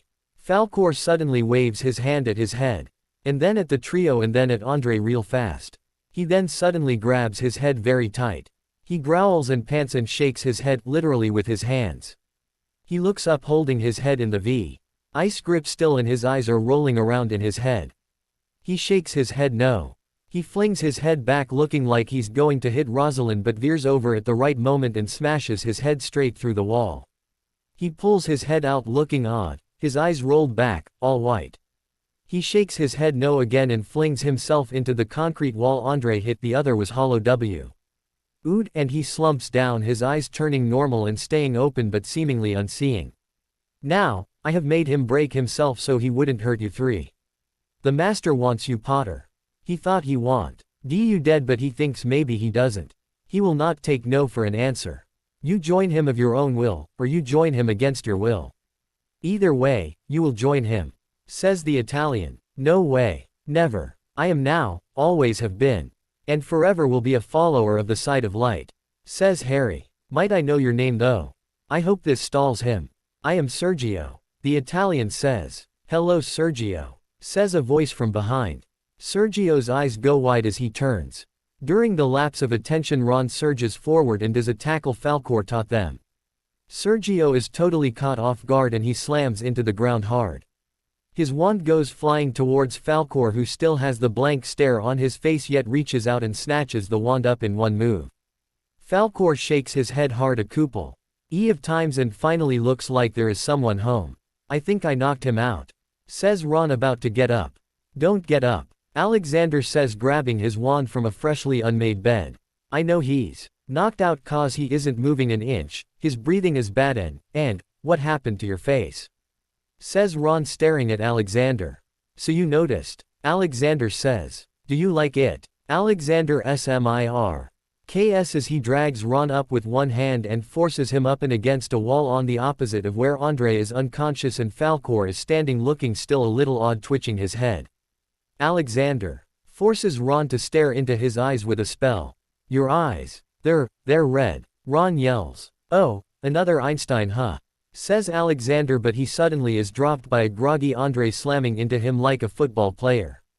Don't touch Ron, you, Alexander, says Andre confusedly. Alexander shoves Andre off. Don't act so surprised. I thought you saw me in the window. I did, but you didn't look like you do now, says Andre. Well, duh. I had my head hanging and eyes drooping. You couldn't see the changes. If you had, you wouldn't have revived me, says Alexander. Yes I would. You aren't all gone yet. You are good somewhere, deep, or, perhaps, in another. Should I reverse your Alma transfer? Andre says, being very smooth and calculating, almost like Falkor. Alexander's eyes go normal then. Thank you Andre. You are too smart, almost Falkor-like. Alexander looks around. Where is Rosalind? She tried to stun Falkor and he stunned her. She is tied to the wall, says Ron. Alexander goes and frees her. I think I figured out what her condition is, but she can be the one to tell you.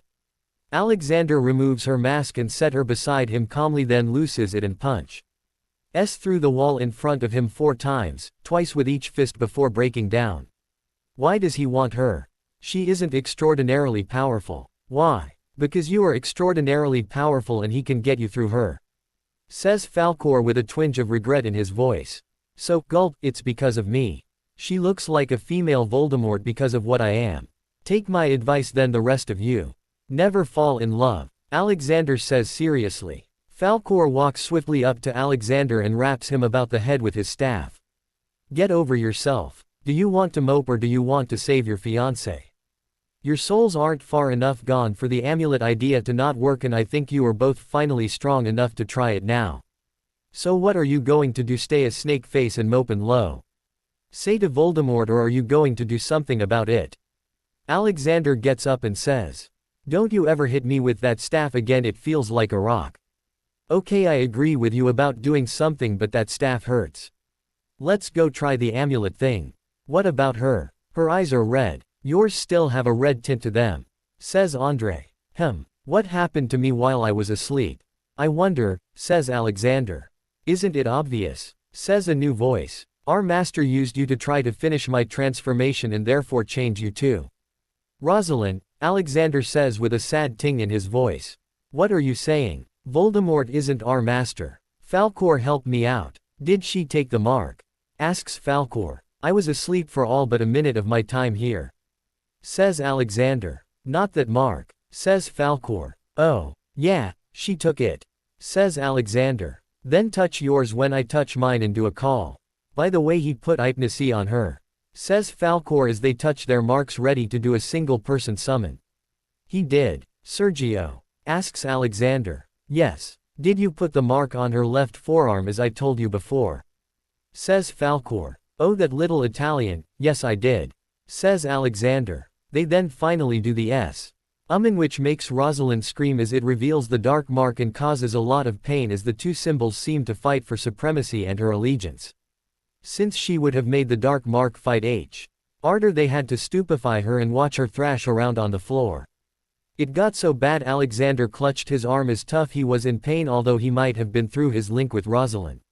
Faye. Minutes passed and her trashing was at a peak, and Alexander cried out, clutching his left arm and cursing as he lifted his sleeve and saw what he feared. Damn, I've been planted, Falkor. Arg, says Alexander. This thing feels bad enough being summoned, no wonder she's screaming like that. Arrrrrrrrrrrrrgh. Summons Falkor. You have to do the P and F call we have now. I don't think I can fight this dang call with the state I'm in. Falkor does as told immediately, and the two calls begin fighting as on Rosalind. Alexander lets out an unearthly scream and falls to his knees. Since this was a special Sue Mons, the evil in him is being tortured, and at the moment there is a lot of evil in him.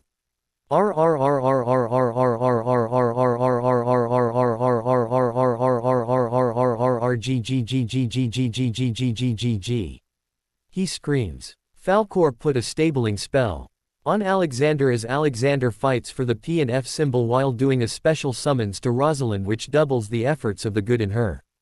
Alexander's mouth opens in a silent scream from all the bashing of the evil in him.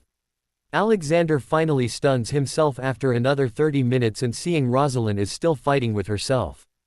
Falkor sighs. I wish they could have peace, but other than Harry, the elementals, Alexander, in particular, are his hugest target. So Voldemort no longer wishes to kill you unless you say no, Harry. You heard. I thought you were out of it. Harry says. I was, but I could still hear. Falkor says. 30 minutes later the group has bound and stunned Sergio, bound Rosalind and Alexander, and headed out of the area back to Hogwarts. It takes them a while as Rosalind and Alexander are still thrashing even in the bonds, but they finally make it out and up to Hogwarts. They walk into the Great Hall at the most inopportune time, the middle of lunch. Dumbledore, we will be in your office. Join us if you are finished lunch. Falkor says casually as the group heads to Dumbledore's office.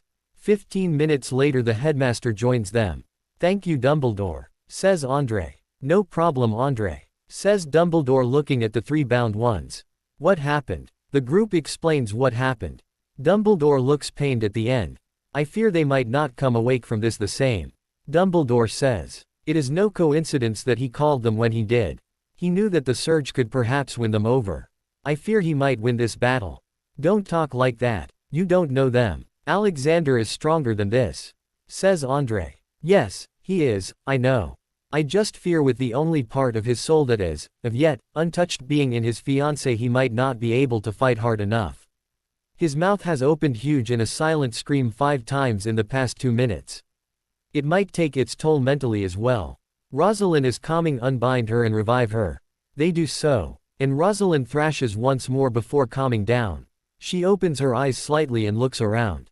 Where am I? She thinks. She opens her eyes all the way to get a better look and realizes she is in Dumbledore's office.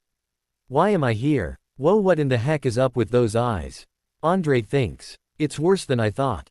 Dumbledore thinks. What in the world? Falcor thinks. Why are they staring at me like that?